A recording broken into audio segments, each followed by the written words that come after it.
और जो जो मुझे और बाकी तो आप इस सबको को समझिए। हम तो सबको बुला हमारे यहाँ कोई बुढ़ोती नहीं है, हमारे यहाँ कोई जात पाति का भेदभाव नहीं, हमारे यहाँ कोई छोटे बड़े गरीब अमीर पढ़े लिखे अनपढ़ का भेद नहीं है, न हिंदू न मुसलमान, न सिख न ईसाई, न ब्राह्मण न क्षत्रिय, वैश्य न हरिजन, यहाँ किसी का भेदभाव नहीं है। क्यों? परमात्मा खुदा को पाने का अधिकार धरती पर सबको समान रूप से सब संतों में कोई परीक्षा भगेश्वर भगवान खुदा ने कोई जाति बनाई, न खुदा परमात्मा ने कोई मनुष्य पर बनाया, न उसने छोटा बड़ा गरीब अमीर बनाया और न प्राधिकरण पर बनाया। उसने केवल एक इंसानी जिस्म शरीर बना के तैयार। उसको चाहे तुम अपनी मानव बुद्धि में हिंदू कह लो, मुसलमान कह लो, सिख कह लो, ईसाई कह लो, ब्राह्मण कह लो, क्षत्रिय कह लो, वैश्य कह लो, है जो और तुम्हारी मानसिकता है। लेकिन परमात्मा के कोई धरता नहीं, न परमात्मा के अधरता और न महात्मा के अधरता, ये दोनों चीजें। तो आपको तो ध्यान देना चाहिए। जब गुरु परिवार है तो झगड़ा किस बात है? एक ही गुरु के शिष्य है, एक ही पाठशाला में पढ़े और गुरु ने एक ही शिक्षा दीक्षा दी, फिर प्रभु झगड़ा किस बात है? क्या राम भक्त आपस में झगड़ते हैं, या कृष्ण भक्त आपस में झगड़ते हैं, या ब्रह्मा या विष्णु शंकर के भक्त आपस में झगड़ते हैं, या देवी देवताओं के भक्त आपस में झगड़ते हैं? लेकिन गुरु भक्तों में कैसे झगड़ा हो गया? इसका मतलब गुरु भक्त नहीं है, संसारी है। झगड़ा संसारियों में होता है, जहाँ जल जमीन जोड़ू, मान सम्मान धन दौलत जमीन जायदाद गद्दी, वही झगड़ा होता। क्या पूजा पाठ में झगड़ा? क्या परमात्मा के भजन खुदा की बात उसमें झगड़ा है? आपने इन बातों को समझने की कोशिश नहीं की। जिस समय गुरु ने 7 साल आपको पढ़ाया सिखाया, 10 जुलाई 1952 से लगातार मुख्यमंत्री कंटिन्यूस बाबा जबरदस्त जी महाराज हम सबों को मानवता, इंसानियत, प्रेम प्यार मोहब्बत, सेवा दया सदाचार, परमात्मा की यादगार, माँ बहन बेटी बहू की फर्क पहचान का साथ बढ़ा रहे थे। कितने लोगों ने पढ़ा, कितने पढ़कर सफल हुए और कितने पढ़कर असफल हुए, ये सब विचारी विषय है। आज एक वचन बड़ी सावधानी के साथ हुई। यहाँ कोई जगह झंझट की बात नहीं, तुम्हें तो सोचना चाहिए। ये धार्मिक भूमि है भारत देश, विश्व के जितने देश वो सब भोग भूमि के नाम से जाने जाते, लेकिन भारत देश योग भूमि के नाम से प्रसिद्ध है। योग माने जो यहाँ परमात्मा और जीवात्मा को परमात्मा से मिलाने की शिक्षा है, जीवात्मा को परमात्मा के पास पहुंचाने की और जीवात्मा को परमात्मा से मिलाने की शिक्षा है। लेकिन तुमने महात्माओं के इस साइंस ऑफ सोल, आत्मा के विज्ञान को आपने समझा नहीं। शरीर और इंद्रियों के विज्ञान सभी जानते, लेकिन आत्मा का विज्ञान को जाने। तो तुम्हें खुद विचार करना चाहिए कि साइंस ऑफ सोल, आत्मा का विज्ञान, आत्मा परमात्मा का अंश है, तो काल माया वंश नहीं है और इस काल माया देश की रहने वाली भी नहीं।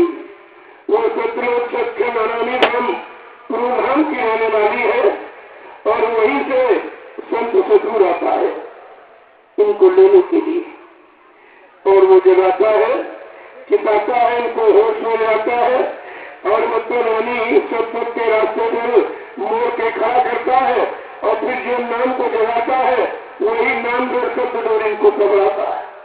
फिर अपने जगह नाम जहाज पर बैठा कर इन सुरपुर वो जीवात्माओं को उनके उपलब्ध हो जाता है।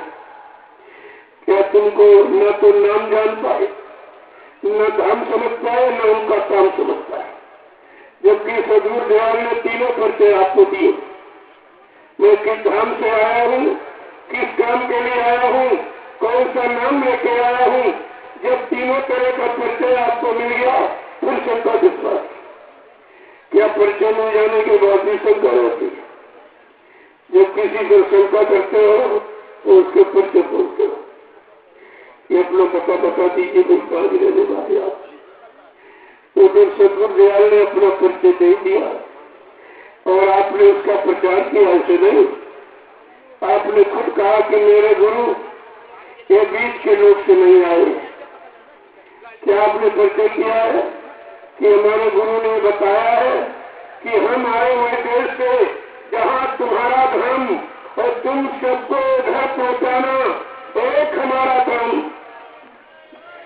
जब आपको काम का परिचय मिल गया फिर धोखा देते। क्या तुम घर पहुँच गए? क्या तुम्हारी जीवात्मा जाग गई, परमात्मा से मिल गई, जीवात्मा अपने सच्चे घर मुकाम मंडल में पहुँच गई? अभी तो यहीं पर पड़े हो। फिर इसका मतलब गुरु में भी शंका, गुरु के काम में भी शंका कर रहे हो, गुरु के नाम में भी शंका कर रहे हो। जबकि बाबा जी ने क्या कहा था सत्संग के दौरान? कहा बच्चा शंका मत करना। शंका बड़ी दुखदायी है। शंका अगर परिवार में आ जाए तो भाई भाई में तुरंत बंटवारा करा देती है। शंका अगर पति पत्नी के बीच आ जाए तो कोर्ट कचहरी मुकदमा अदालत तलाक करा देती है। शंका इतनी खतरनाक है। और तुम्हारे यहाँ शंका का इतिहास लिखा रखा था, उसी को पढ़ लेते तो फिर तुम्हें शंका नहीं आती। त्रेता का इतिहास क्या कह रहा? जब वो विद्वान ब्राह्मण रावण 4 में 6 7 18 पुराणों का गया था, तो उसके अंदर भी शंका पैदा हो गई समय के भगवान के नाम के प्रति। कहा ये राम का नाम भगवान का नाम नहीं है, इनमें कोई शक्ति ताकत नहीं है। ऐसी शंका जब उस विद्वान के अंदर आ गई, प्रेमियों इसी शंका में सोने की लंका चली गई। शंका में लंका खो बैठा और आपने गुरु के वचनों में शंका किया तो गुरु की दया खो दी आपने। क्या दया कभी मोल मिलती है? रुपये पैसे से खरीदी जा सकती है? तुम्हें उसे विचार करना चाहिए। तो मैं आपके बीच में न कोई अपनी बात कहने आया हूँ, न अपनी बात आपसे मनवाने आया हूँ, न किसी से सेवा रुपये पैसे की भीख मांगने आया हूँ और न किसी की निंदा आलोचना बुराई करने आया। ये मेरा काम है। पूरे हिंदुस्तान में मैंने 3.5 बरस से ऊपर हो गया प्रेमियों को गुरु के वचनों की याद करा, उनके वादे और संकल्प जो युग निर्माण विश्व परिवर्तन की आवाज बाबा जी ने लगाई हिंदुस्तान में, मैं केवल उनके वचनों को प्रेमियों को याद कराता हूँ और मेरा कोई काम नहीं। फिर तुमने शंका करने की झगड़ा होता हो गया। अरे पूरे हिंदुस्तान में संजय सुबह कहीं किसी के पास खबर मिली कोई झगड़े, क्योंकि मेरा यह काम नहीं है। संत महापुरुष झगड़े को निपटाते हैं, वहाँ झगड़ा काम, वहाँ शंकाओं का समाधान है, वहाँ सारी कुरूरता लोगों की समाप्त हो जाती। बाबा जी गुरुदेव जी महाराज ने इस खराब समय में गंदे खान पान गंदी संसोच के बीच फंसे मानो जो शराबी कबाबी चरित्रहीन चोरी डकैती कत्ल करते थे, इन सबको समय की सच्ची शिक्षा मानवता इंसानियत की देकर के इनके हाथ में माला पकड़ा दिया और ये भगवान का भजन करने लगे। ये काम कोई राजनीति नेता पार्टी कर रही है? क्या कीजिए आप, या कोई धार्मिक मिशन पर संप्रदाय संगठन इस तरह की शिक्षा दे रहा है। ये समृद्ध गुरु की पहचान आपको सामने देखिए, जिसने आज के गंदे खान पान के बीच फंसे मानों को, यानी 45 करोड़ जीवों को सतपथ के रास्ते पर लाके खड़ा कर दिया और परमात्मा से मिलने की युक्ति जिसको नामदान कहते वो दे दिया बिना मांगे, क्योंकि जीव जानता नहीं था कि नामदान होता क्या। जीवात्मा कभी जा भी सकती है या जीवात्मा का घर और कहीं हो सकता है, या जीवात्मा का मालिक को प्रीतम कोई और है, कुछ नहीं मालूम था। इन अज्ञानी जीवों को वो आध्यात्मिक ज्ञान पराविद्या जो बच्चों ने आज तुमको कर्ज में नहीं मिलेगी। 4 वेद 6 7 18 पुराण 19 उपनिषद और 36 ऋचाएं जिनमें धर्म चर्चा लिखी गई है, प्रेमी उन्होंने भी युक्ति नहीं मालिक से मिले, उन्होंने युक्ति नहीं। उस समय से ऋषि मुनि आए, योगी महर्षि और सारी शक्तियां, उन्होंने शरीर और इंद्रियों के सुख का तो काम किया। राजपाट धन दौलत मान सम्मान पर पत्नी बाल बच्चे ये तो जगा दिए, लेकिन जीवात्मा को जगाना और परमात्मा से मिलाना और इसको इसके असली घर मुकाम मंडल लोग पहुंचाना, ये काम है। ये काम केवल संत सद्गुरु का होता है, किसी का नहीं। और संत नाम भी आपको कलयुग में सुनने को मिला। न सतयुग में, त्रेता में, द्वापर में 5,500 वर्ष कलयुग के निकल गए। संत नाम भी जैसे कबीर साहब आए, यानी 750 वर्ष में तो तुम्हें होने जा रहे, तब से हम सब जीवों को संत नाम सुनने को मिला। इसके पहले नाम नहीं था। जब संत नहीं था तो अंत कौन कराता? इन जीवात्माओं को पार माया के देश को छुटकारा कौन दिलाता? एक अधिकार किसी को यहाँ नहीं, केवल सबको प्यार प्राप्ता और वही दे सकते, बाकी किसी की ताकत नहीं ये काम करने की। तो आपको तो ये सब विचार करना चाहिए। प्रेमियों, ये धार्मिक देश है। क्या धार्मिक चर्चा के लिए कोई हिंदुस्तान में परमिशन देता है? बेकार नहीं चला। राम की चर्चा हो रही, कृष्ण की चर्चा हो रही, श्रीमद् भागवत पुराण का अखंड पाठ चल रहा, रामचरित मानस के प्रचार घर पर हो रहा, क्या कोई उसके लिए परमिशन है? पूछ रहा हूँ आपसे, लेकिन मैं हिंदुस्तान में परमिशन देता हूँ। परमिशन का मतलब इन पुलिस कर्मचारी अधिकारियों का सम्मान करता हूँ, इनकी मर्यादा को कायम करना चाहता हूँ और इनका जो सम्मान होना चाहिए वो नहीं हो रहा, वो सम्मान होना चाहिए और मैं करके दिखाता हूँ। मैंने जहाँ जहाँ कार्यक्रम किए सब जगह पुलिस कर्मचारी अधिकारियों को बुलाता हूँ कि तुम भी अपने मानव जीवन को साथ रखो। नौकरी के लिए निश्चित अवधि है, 60 साल के बाद सरकार तुमको रिटायर कर देगी, फिर तुम परमात्मा की तरफ अटोपट्टी घूमता फिरता हो समझा इंसान। लेकिन धीरे धीरे अगर पहले से कोई रास्ता बना दो तो तुमको बाद में आने में तकलीफ नहीं होती। ये तो सबको सौभाग्य का समय है। मैं सबको आमंत्रित करता हूँ। नहीं तो हिंदुस्तान में ये जो लाउड स्पीकर लगे हैं मंदिर मस्जिद गुरुद्वारे पर, क्या कोई परमिशन लेके बजाता? सोचिए आप। लेकिन मैं इसका भी बदल कर देता। पूरा आचार संहिता का पूरा सम्मान और प्रशासन का पूरा सम्मान पूरी मर्यादा के साथ एक काम ये सोचनी आगे आने वाला समय ये तुमको सब बताएगा।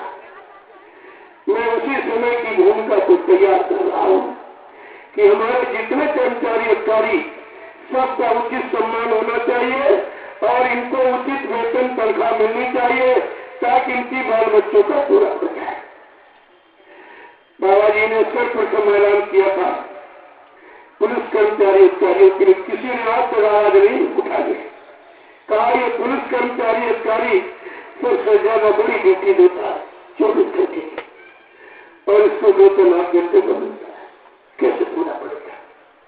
ये बाल बच्चों को अच्छी शिक्षा कैसे पूरा पाएगा? अच्छे मकानों में कैसे रह पाएगा? बच्चों की अच्छी शादी ब्याह घराने अच्छे घराने में कैसे कर पाएगा?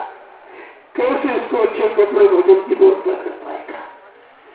ये बाबा जी बुद्धू जी महाराज का ऐलान था और उसको किसी ने दोहराया भी आज तक नहीं। लेकिन मैं पूरा सम्मान आपका ध्यान रखता हूँ और आप अभी सत्संग के बाद प्रसाद लेके जाना। ये प्रसाद तुम्हारी तमाम बीमारियों में तमाम परेशानियों में, तमाम लड़ाई झगड़ों में, तमाम आपत्ति मुझको मुक्ता आएगा।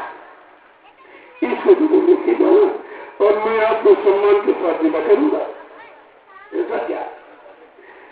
सम्मान के साथ। और जो तुम्हारा किसी ने आपको किया नहीं होगा और न कोई कर रहा है, न तुम्हारी तरफ किसी का ध्यान है और आप इस चीज को समझ नहीं पाते।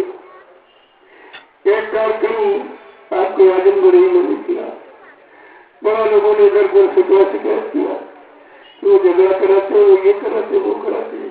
तो उन्होंने कहा क्या महात्मा क्या झगड़ा होता फिर? यानी सलाह का कौन कराएगा? क्या महात्मा झगड़ा कराने आते? क्या महात्मा पारस्परिक फूट पैदा करते हैं? क्या महात्मा लोगों में यानी द्वेष, राग, द्वेष की भावना पैदा करते हैं? इसका मतलब आपने महात्मा का इतिहास नहीं पढ़ा। महान आत्मा, आत्मा से उनका संबंध शरीर से और जाति से और धर्म से और रुपये और पैसे धन से उनको कुछ संबंध है। वो महान आत्माएं हैं। महान माने लंबी चौड़ी नहीं, जिस आत्मा के अंदर कोई जात पात का भेदभाव नहीं, कोई अच्छे बुरे का, पढ़े लिखे अनपढ़ का, कोई यहाँ तक उनके अंदर स्त्री पुरुष का भी भेदभाव नहीं होता है। ऐसी विशुद्ध आत्मा को महात्मा कहते हैं। ये महात्मा की परिभाषा है। तो तुमने अपने मन में कैसे समझ लिया? अरे पहले सुनते हैं तो वहां पर डीएम साहब आए, मैंने कहा एक बात आपसे पूछूं, बताइए। तुमने कहा मुर्गा काटने वाला, मछली मारने वाला, अंडे फोड़ने वाला, रिश्वत लेने देने वाला, चोरी डकैती कट करने वाला, बलात्कार करने वाला, झूठा वादा खिलाफी करने वाला, क्या कभी परमेश्वर आपसे मांगता? कभी नहीं मांगता। मैं मुझको मांग रहा हूँ।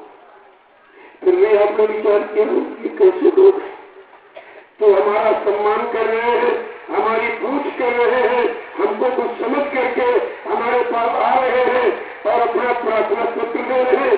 आपने इतना मनोबुद्धि से नहीं सोच पाया कि धार्मिक देश में धर्म के लिए कौन को नहीं चलेगा? धर्म चर्चा। और जहाँ पर राम भक्त होंगे तो राम की चर्चा करेंगे, जहाँ कृष्ण भक्त होंगे कृष्ण की चर्चा करेंगे, जहाँ शंकर का भक्त होगा शंकर की चर्चा, जहाँ हनुमान का भक्त होगा हनुमान की चर्चा करेगा, या देवी का भक्त होगा देवी की चर्चा करेगा, और जहाँ गुरु भक्त होगा वहाँ गुरु की चर्चा करेगा। ये तो सत्य है। और आपने इतनी मोटी बात नहीं की। यही समझदारी थी और इसी समझदारी के तहत आपको काम करना चाहिए। ये भारत देश है और धार्मिक देश। यहाँ पर धर्म की चर्चाएं सब जगह हो गई। कहीं कोई परमिशन नहीं, कोई लाउडस्पीकर बंद नहीं, किसी तरह की कुछ नहीं, कोई मदद नहीं होती। लेकिन सत्य समझ जो कलयुग का मूल आधार है। अन्य युगों में प्रेमियों कथा वार्ता सुनाई जाती थी लोगों को सच्चे अच्छे रास्ते पर खड़ा करने के लिए। लेकिन कलयुग में जब संत आए तो उन्होंने कलयुग के कमजोर भोगी विलासी जीव के लिए सत्य संग रखा। सत्य संग। अगर तुम सत्य का संग कर लो तो झूठ अपने आप खत्म हो जाए, माँ का हिस्सा चोरी अपने आप खत्म हो जाए, तुम्हारी ड्यूटी बहुत कम हो जाए, तुम्हें कुछ करने की जरूरत ही नहीं और महात्मा उस व्यवस्था को लाके खड़ा करना चाहते तो तुम्हारे सबके हित में है। यहाँ किसी तरह का कोई राजदोष की बात। अब यह जरूर है कि जैसे चोर चोरी कर रहा हो तुम उससे कहो भाई ये बहुत बड़ा खराब काम, बहुत बड़े पापी हो तुम पाप करते हो, तो चोरी है अगर तुम हमारी निंदा करते, तुम हमारी बुराई क्रिटिसाइज करते हो। लेकिन प्रेमियों सिद्धांत क्या रहता है? सिद्धांतिक दृष्टिकोण से ये क्या है? जबकि अच्छाई बुराई बताने समझाने के लिए थाने कचहरी कोर्ट न्यायालय रखे गए, अच्छाई बुराई बताने के लिए स्कूल कॉलेज खोले गए। प्रेमियों तो संतों का दरबार है, यहाँ हमेशा सत्य ही चर्चा होगी। लेकिन लोभी राज्यों को सत्य कड़वा लगता है। देखो सत्य कभी पराजित नहीं होता। परेशान तो कर सकते आप लेकिन पराजित इतिहास ये बता रहा है कि सत्य को परेशान तो किया गया, लेकिन अंततः सत्य की विजय हुई। तो जो बाबा जी ने तो सत्य बुलाने का शुरू किया, इसे नहीं सुना रहे। और ये अनोखा संदेश, जबकि इतिहास धर्मशास्त्र ये कहते हैं कि जब एक युग समाप्त हो जाता है तब दूसरा युग लगता है, लेकिन बाबा जी ने अपनी अद्वितीय शक्ति का परिचय हम सबको पहले ही दे दिया कि अभी कलयुग का प्रथम चरण 5,500 वर्ष की निकल पाए, तब तो बीच में आवाज लगा दी कि कलयुग में कलयुग जाएगा और कलयुग में सतयुग आएगा।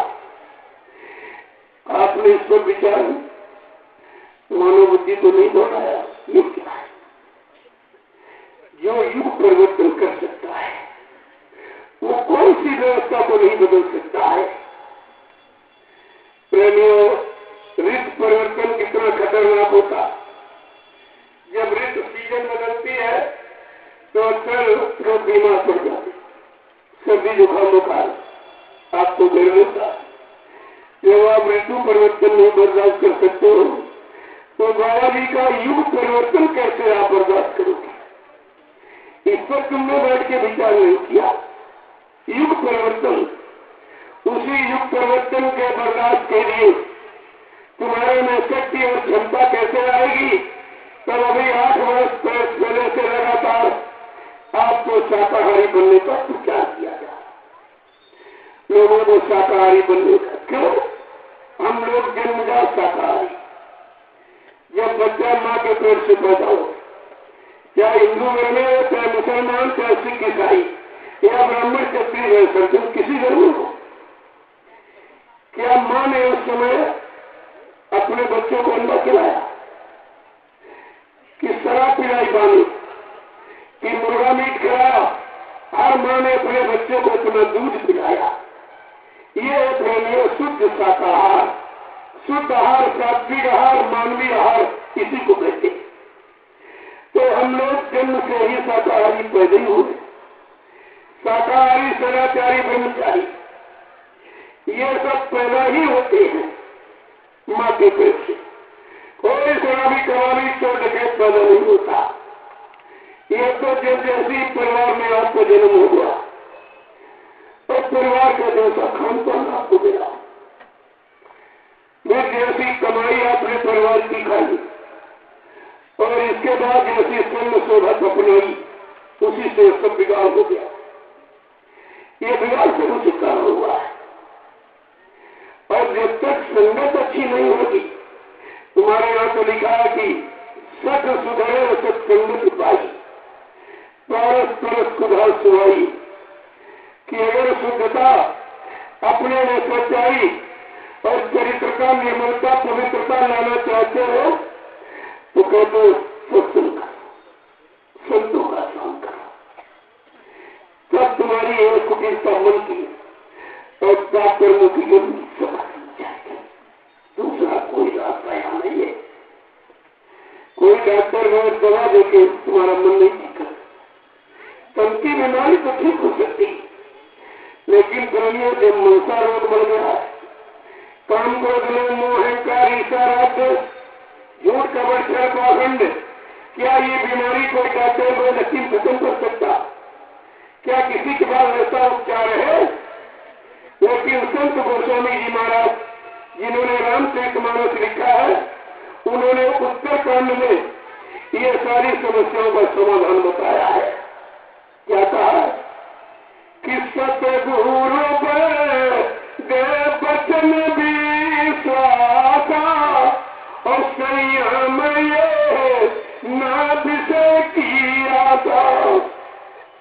सदगुरु की वेद मिल जाए और उसके वचनों पर तुम विश्वास करो। देखो बीच में आ गई बात विश्वास की, तो लिखा बिन विश्वास में कोनो सिद्धि, बिना विश्वास के कोई कौन सिद्धि नहीं होता। कहते संत मान सदगुरु मिल जाए, उनके वचनों पर विश्वास हो जाए तो ये मन की जितनी बीमारी, मनसा रोग, काम क्रोध लोभ मोह अहंकार ईर्ष्या राग झूठ कपट छल पाखंड सब खत्म हो जाएगा। हिंदुस्तान में तुमको बोल रही है, कितनी बड़ी चीज तुम्हारे सामने है। दूसरी बात कहते हैं ये जीवात्मा परमात्मा से कैसे मिलेगी, क्योंकि जीवात्मा का तो ये दोष नहीं है, ये देश काल माया का है। इसे काल देश, इसे मृत्यु लोग आप कहते हो। यहाँ जो भी आएगा वो मृत्यु कोई दोष तो काल काल देश है और जीवात्मा है स्वच्छ देश की रहने वाली। जब तक कोई सत्य देश से दूर नहीं आएगा और नाम को नहीं जगाएगा, नाम को नहीं सिद्ध करेगा, तब तक कोई भी जीवात्मा इधर से अपने आप जारी हो सकती है। जब वो नाम जगाएंगे, यही नाम बेड़ा, नाम जहाज, और इसी पर बैठा कर वो उन जीवात्माओं को उनके घर पहुंचाता। बाबा जी ने यह भी वादा किया, कहा बच्चा मैं अजय अमर देश से आया हूँ, जब तक इन जीवात्माओं को अजय अमर देश नहीं पहुंचा लूंगा मैं चैन से बैठने वाला नहीं हूँ। और जब तक एक भी जीव यहाँ मौजूद रहेगा मैं बराबर मौजूद रहूंगा। जब मेरे जगह सारे जीव चले जाएंगे मैं पीछे से जाऊंगा। तो मैं आपसे पूछने आया, क्या बाबा जी ने झूठ प्रचार कराया? क्या गुरु झूठे थे या झूठ बोलने वालों को हमने अपने गुरु बनाया था? ये सब आपको बताना पड़ेगा। समय किसी को माफ नहीं करता। मनुष्य बड़े नहीं होते हैं, समय हो तो भगवान और भिल्ले लूटी गोद का वही अर्जुन होता। प्रेमियों, समय किसी को माफ नहीं करता है और समय से आपको ये बताना पड़ेगा, क्योंकि आपने भारत की जनता को प्रचार करके बताया है। ये भारत की जनता आपसे पूछने ही वाली है, कहेगी तुमने मेरी दीवारें लिख के खराब की, पेड़ पुड़ियों सड़कों को लिख के तुमने बताया, कंप्लेंट पर्चे छपवा के मेरे गांव से कस्बों में मेरे हाथ में तुमने पकड़ाए और गुरु का तुमने भाषण मेरे गांव कस्बों में खड़े कर दिया है। तो आप जवाब देते पूछ रहा हूँ आपसे, आप क्या जवाब देते? तुम्हारे पास कोई जवाब है?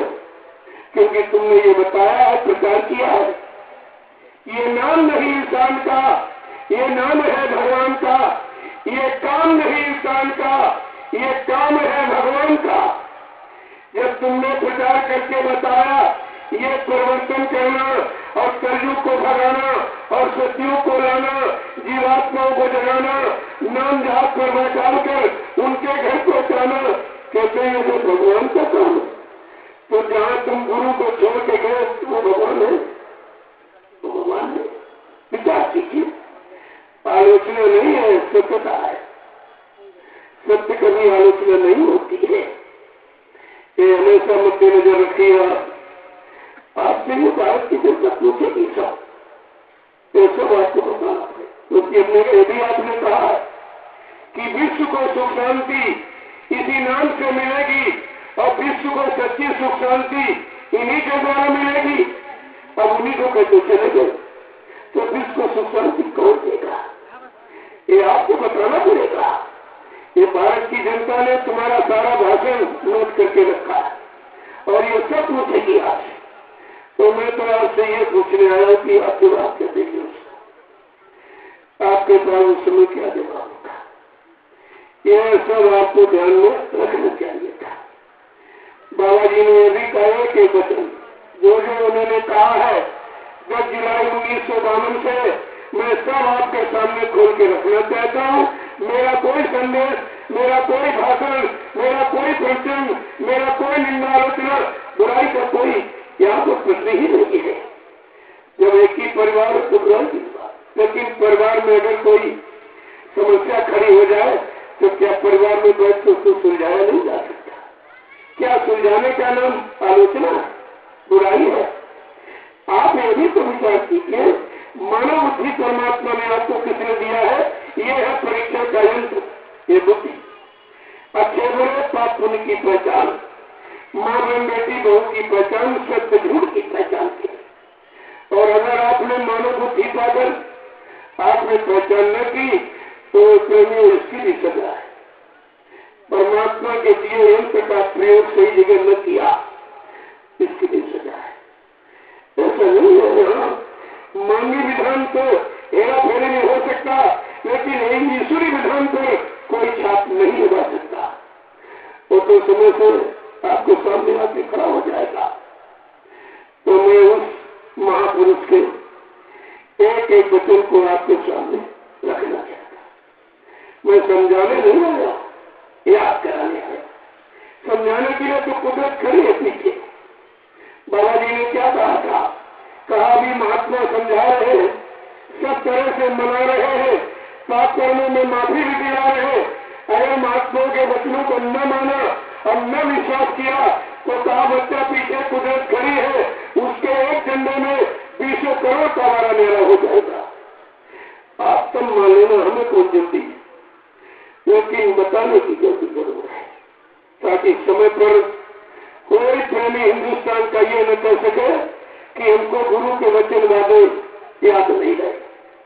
क्योंकि प्रेमियों की भी कम गलती के कोई 5 वर्ष का, कोई 10 वर्ष 15, कोई 20 वर्ष का नाम बनी।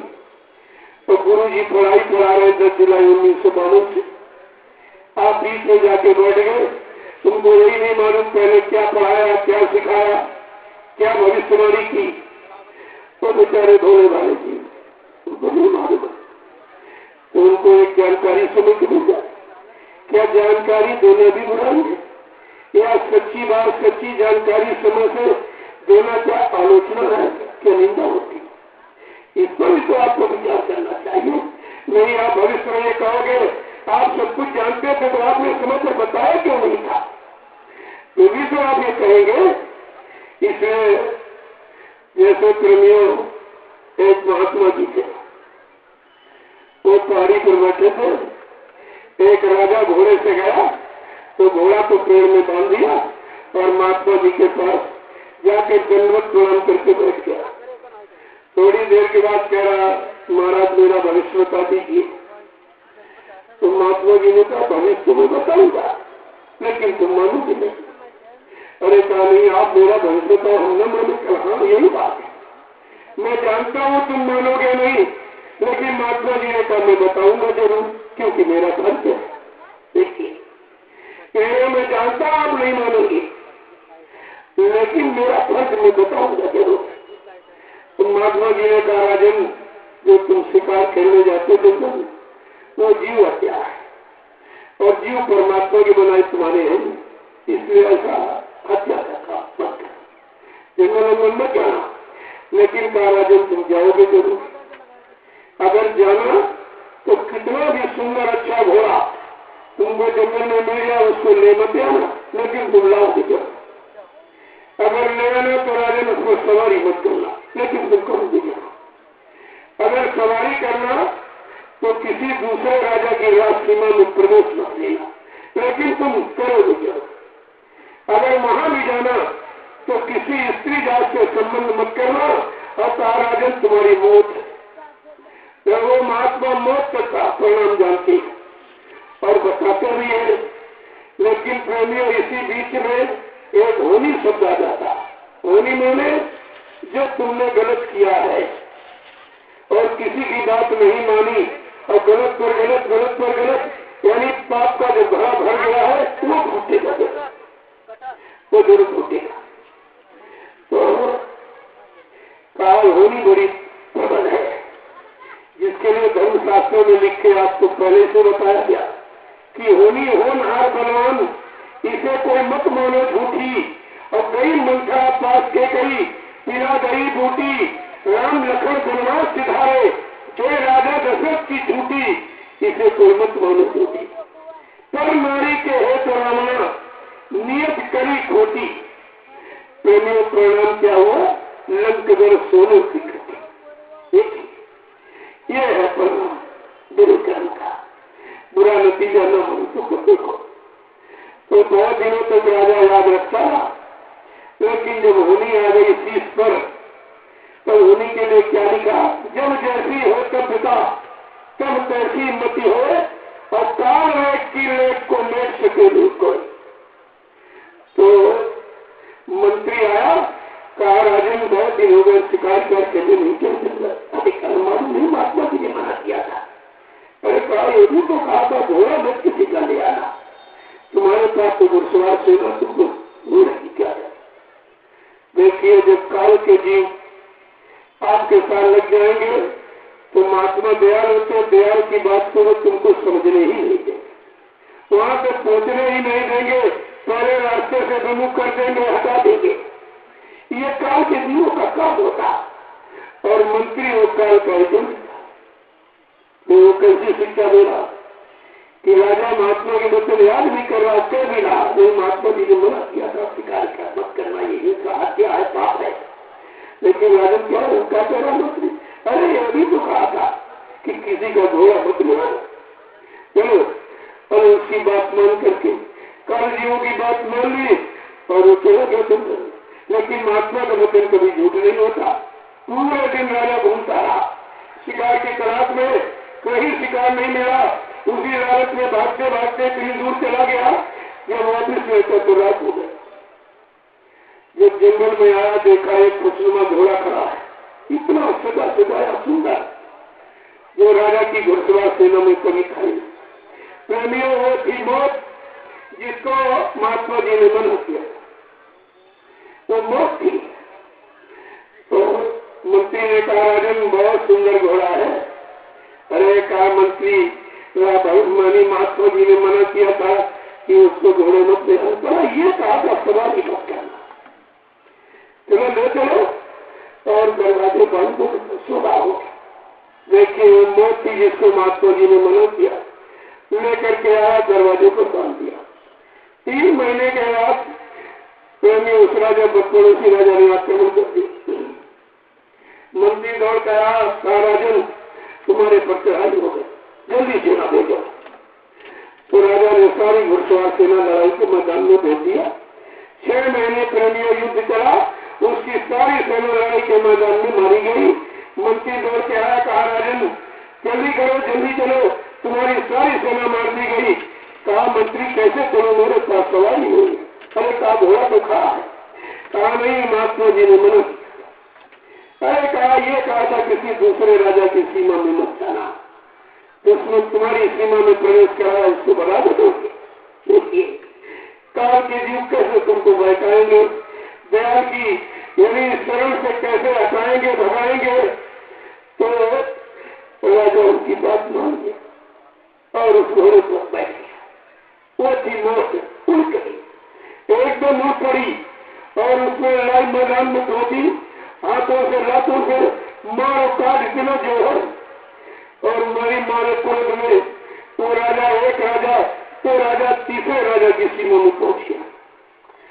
तो सूर्यास्त हो गया।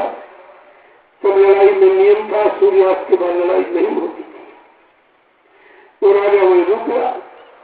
जिस राजा के यहाँ रुका वो राजा, उस राजा की एक लड़की थी। उस लड़की ने अपने पिता से कहा कि पिताजी हमारी शादी कहीं न कहीं तो तुम करोगे, लेकिन ऐसा पराक्रमी बहादुर राजा कहाँ में देखा जिसमें 2 राजाओं की सीमा को दुश्मन को खदेड़ता मारता आपकी सीमा में आ गया। हो मेरी शादी इसी साथ कर दी, काफी करोगी। तो उसमें राजा ने राजा से पूछा कि भाई हमारी बेटी ने आपको पसंद किया है, मैं चाहता हूँ कि आपके साथ शादी हो। देखो प्रेमी, शादी हो, देखते समझते जाना, महात्मा के बच्चे ने भी नहीं कहा, शादी भी हो गई। अब जब शादी हो गई तो उस राजा ने कहा तो हमारे जमाई यानी दामाद हो गए, जाओ मेरी सेना ले जाओ और लड़ाई करो। अब वो सेना लेके जैसे लड़ाई के मैदान में पहुंचा, दुश्मन का पहला वार हुआ, राजा धराशायी जमीन पे गिर गया।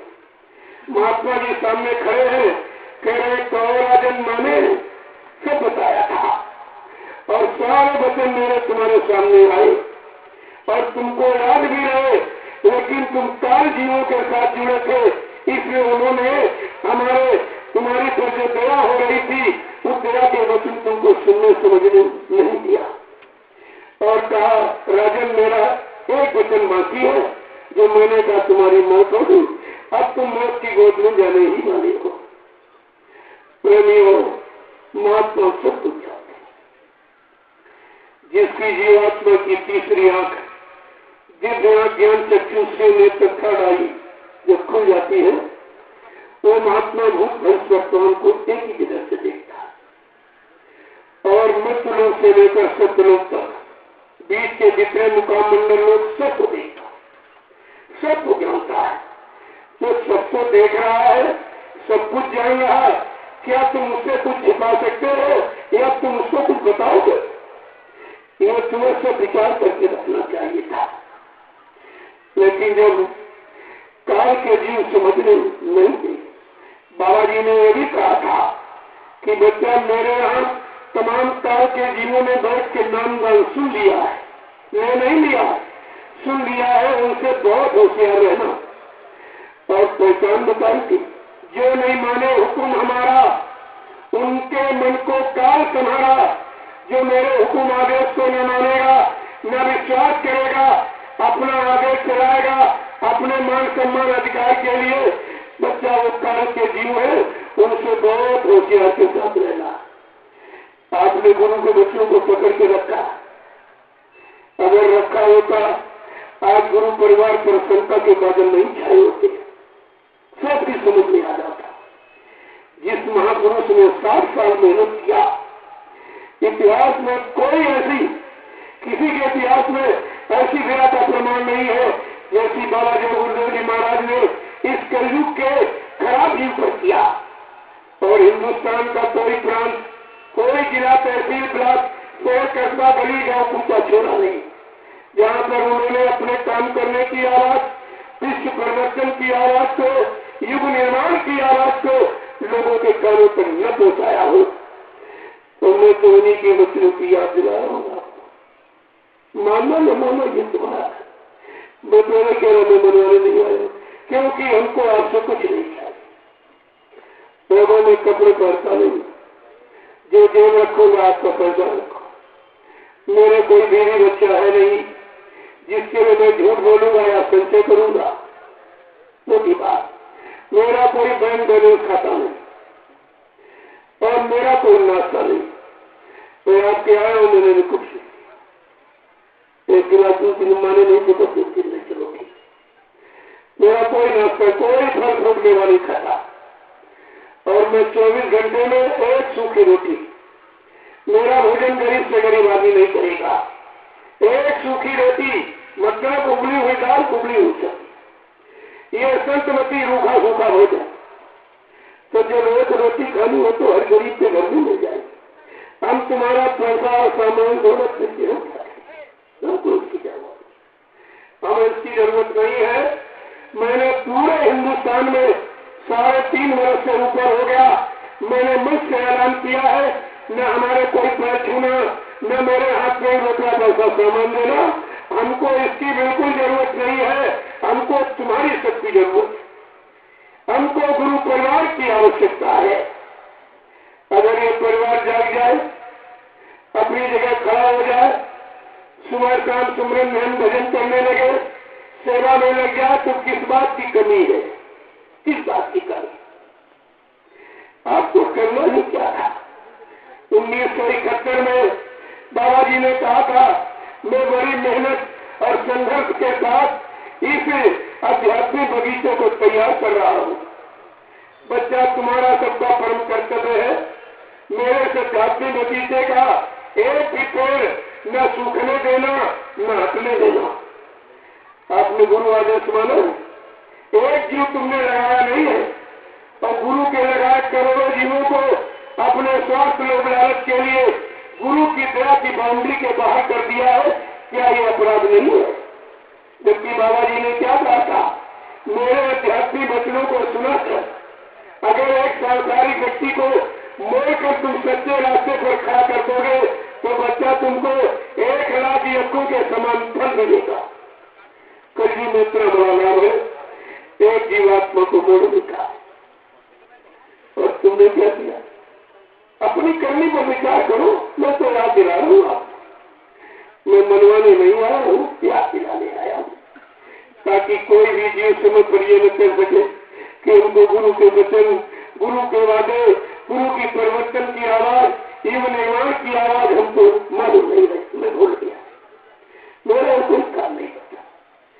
तो आपको भी ये ध्यान में रखना चाहिए, लेकिन हम मानते नहीं हो, जबरदस्ती करते। आपको तो हमारा 1 रुपये, 2 रुपये, 10 रुपये ले लो और इसी सत्य प्रचार में लगा देना। मेरे पास समय नहीं कि घर गृहस्थी परिवार से निकल कर आपके साथ जाऊं।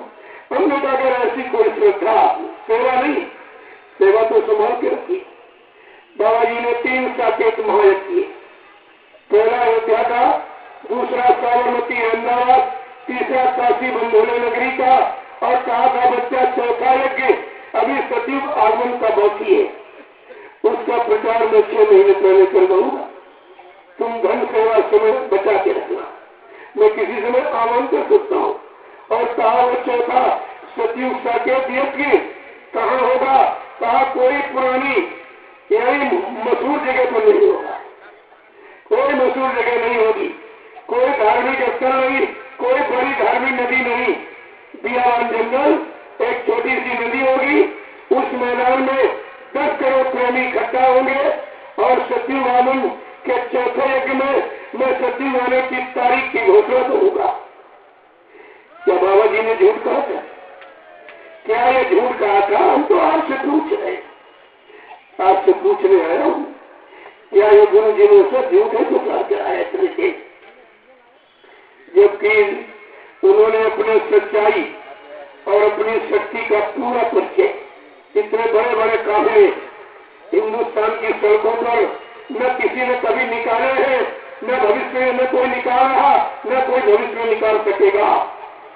इतने बड़े बड़े काफिले और काफिलों के ऐसे नाम और मुहूर्त जो तुम्हारे 4 में 6 7 18 पुराण 19 उपनिषदों में नहीं है, तुम फिर भी भूल गए।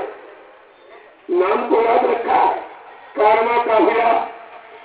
देखिए तो पहले कैसे नाम रखे, कारवा काफिला, अद्भुती काफिला, दिलकश काफिला, ऐतिहासिक काफिला, विलक्षण काफिला। और तुमको सबको साथ में रखा, अकेले नहीं, 1-1 लाख लोगों को साथ में लेकर 50,000 वाहनों के साथ 10,000 किलोमीटर 3-3 महीने लगातार 16-18 प्रांतों में आपको घुमाया, दिखाया, सुनाया, समझाया, कराया, लेकिन तुम्हारी समझ कुछ नहीं आया, एक कुछ नहीं पकड़ पाए तो।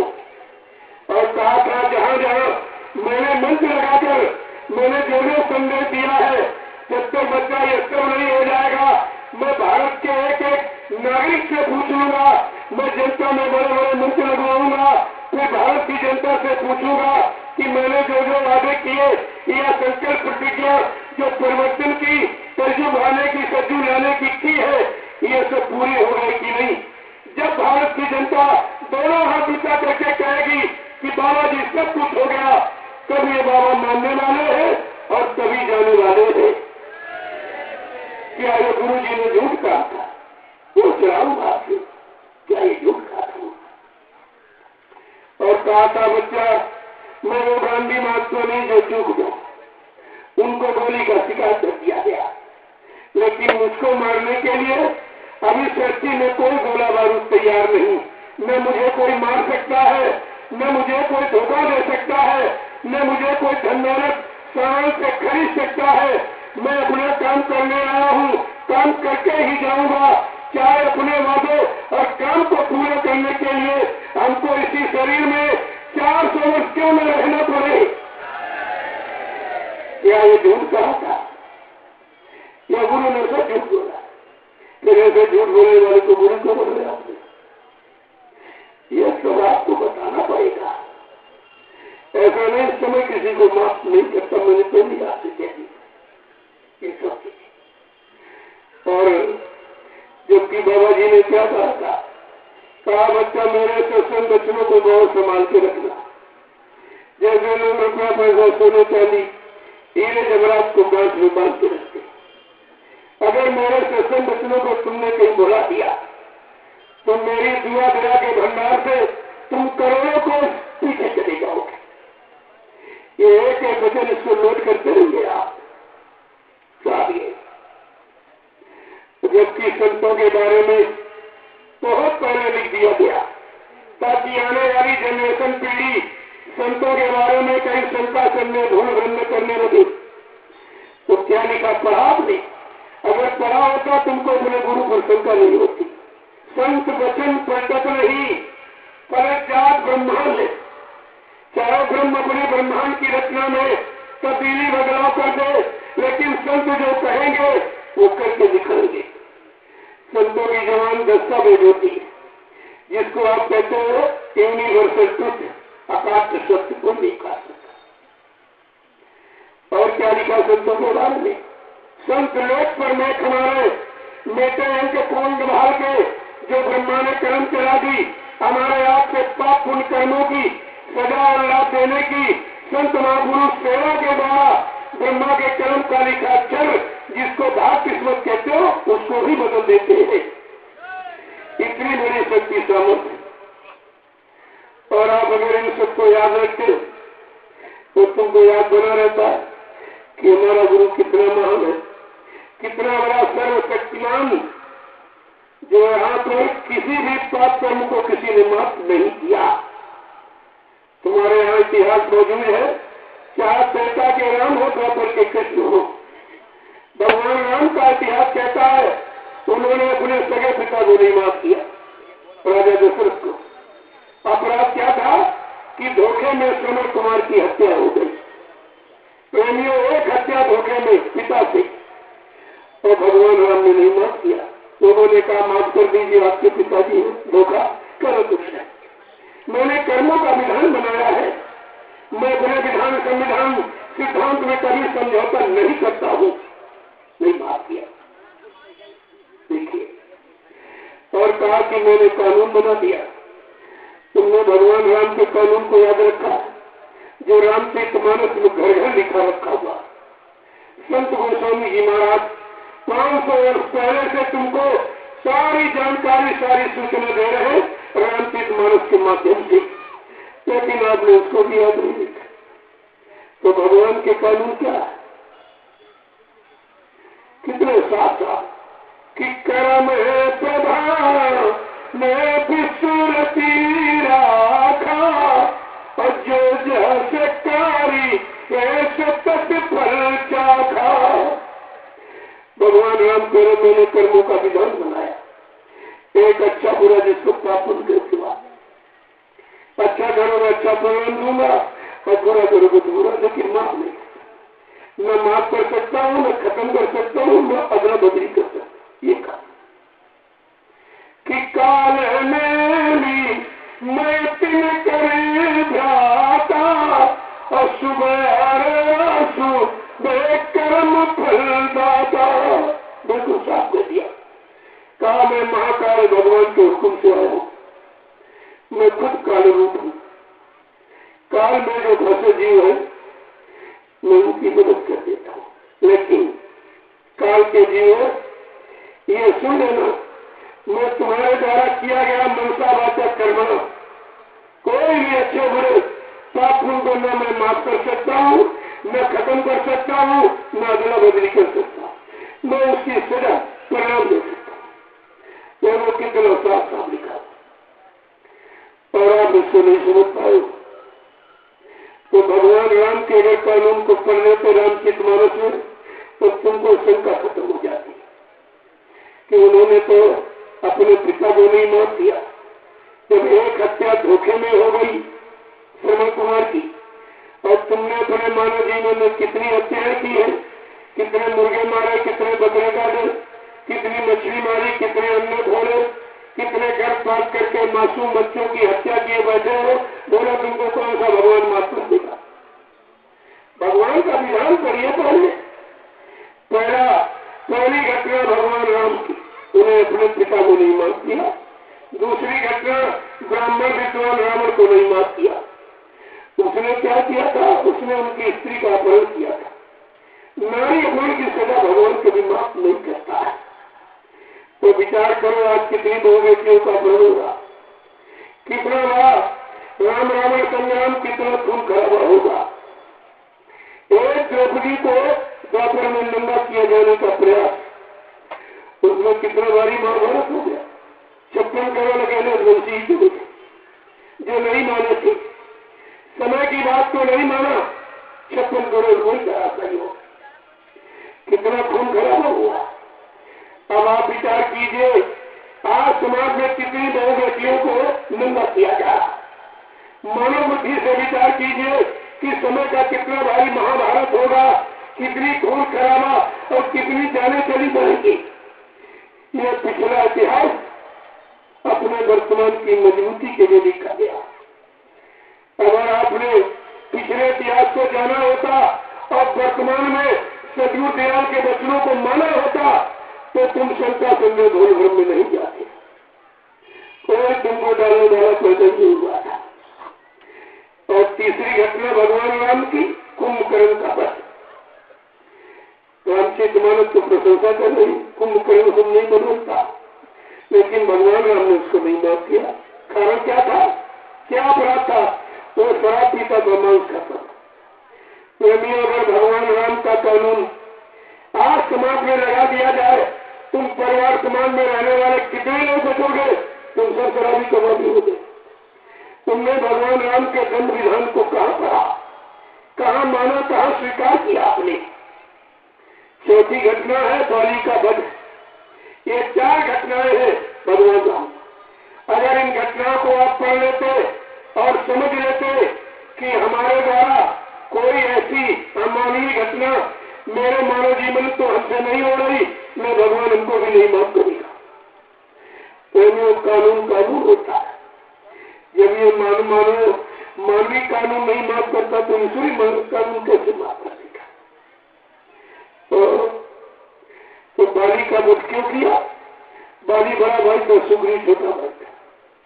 बड़ा भाई छोटे भाई की स्त्री को अपनी औरत बना के रखे।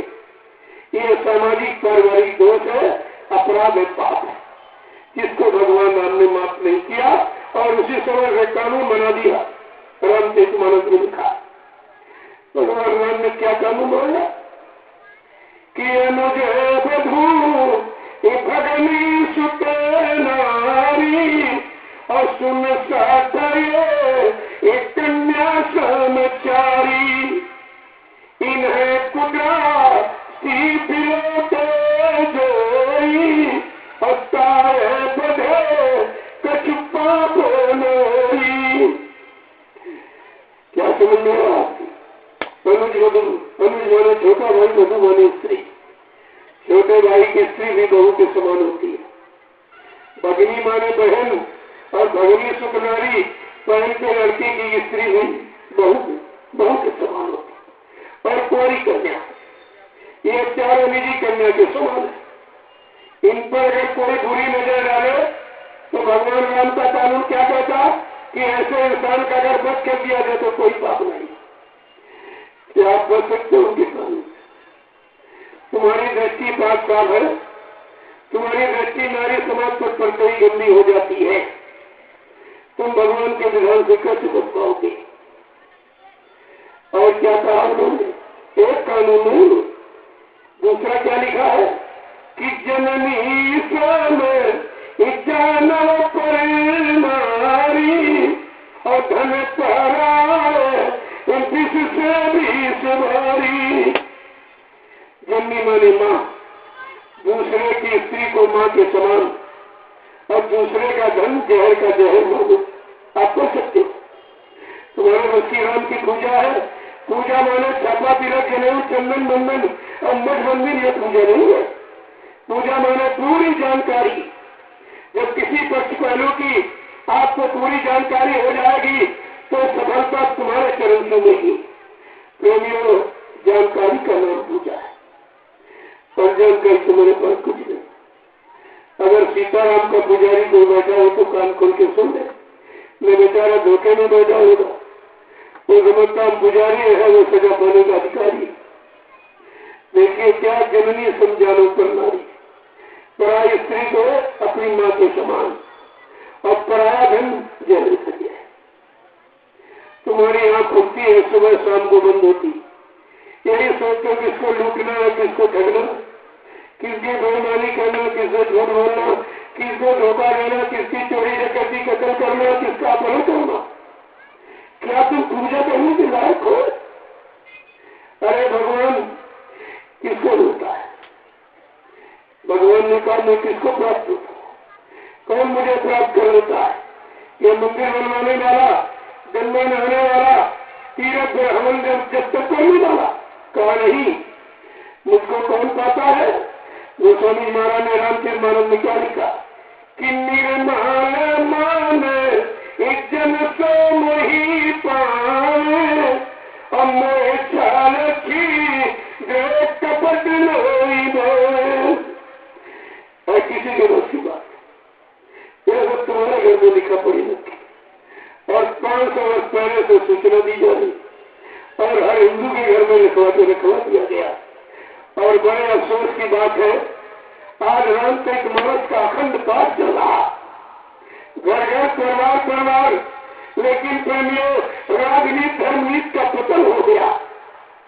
सीता सती अनुसुईया की कहानी सुनाई जा रही और नारी का पतन हो गया और राम और भरत मिलाप तुमको दिखाए सुनाए जा रहे और भाईचारा चला गया। क्या मिला आपको इन ग्रंथों में? इस कागज ने कुछ दे पाया तुमको? कागज में जो लिखा है जब तुम अपने जीवन में नहीं उतारोगे कागज कुछ नहीं देता। इसलिए कागज पत्थर पानी ये कुछ देते नहीं है, ये सब संकेत इशारा करते हैं कि इस तरह तुम बन जाओ, अपने जीवन में शिक्षा को उतार लो तो तुम्हारा फिर कोई नुकसान करने वाला नहीं होगा। ये जानकारी आपको रखनी चाहिए थी, लेकिन आपसे कुछ नहीं। भगवान राम ने भी कहा कि मेरा वास किसके हृदय में होता है? क्या ब्राह्मण के हृदय में, क्षत्रिय के हृदय में? नहीं कहते मेरा वास कहाँ होता है?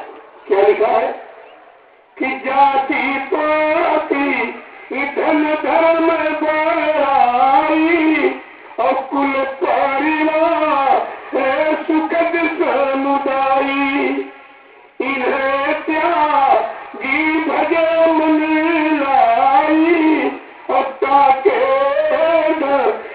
बसे प्रभु आई। कितना साफ लिखा। भगवान का वास किसके हृदय में होता? जात पर धन धर्म बढ़ाई कुल परिवार सुखद समुदाय इन्हें त्याग। जो इतने का परित्याग करेगा, भगवान राम कहते मेरा वास उसके हृदय में। और सबसे कठिन जाति को मानो, यहाँ सबसे कठिन का जात पास किया निकालने खड़ी होकर, जबकि परमात्मा खुदा ने कोई जात, उसने एक इंसानी शक्ल बना के तैयार किया। तुम अपनी मानसिकता के द्वारा हिंदू कह लो, मुसलमान कह लो, सिख ईसाई कह लो, ब्राह्मण क्षत्रिय सर्जन कह लो, छोटा बड़ा गरीब अमीर कह लो, वो बात आपकी। लेकिन हर इंसानी शक्ल को परमात्मा खुदा पाने का पूरा अधिकार मनुष्य जी में है, पूरा अधिकार। लेकिन परमात्मा से मिलाने वाले महात्मा मिलू क्या? जब ऐसा गुरु, इस गुरु को पूरा गुरु कहते। देखिए, गुरु वही जो शब्द से नहीं, शब्द बिना दूसर नहीं थी। गुरु उसी को कहते हैं जो शब्द से इसलिए करता हो, जो ऊपर से मनुष्य मंदिर में जिसे आकाश वाणी ब्रह्मवाणी अनेक वाणी ईश्वर वाणी कहते हैं और मुसलमान फकीरों ने कलमा आयत कहा। इस मनुष्य मंदिर में जब जीवात्मा रूह की वो तीसरी आंख खुल जाएगी, तब वो प्रभु और खुदा का दीदार भी होगा और तीसरा दिव्यकाल खुल जाए तो उसकी आवाज और वाणी सुनाई देगी। इसके लिए आपको मनुष्य मंदिर दिया गया।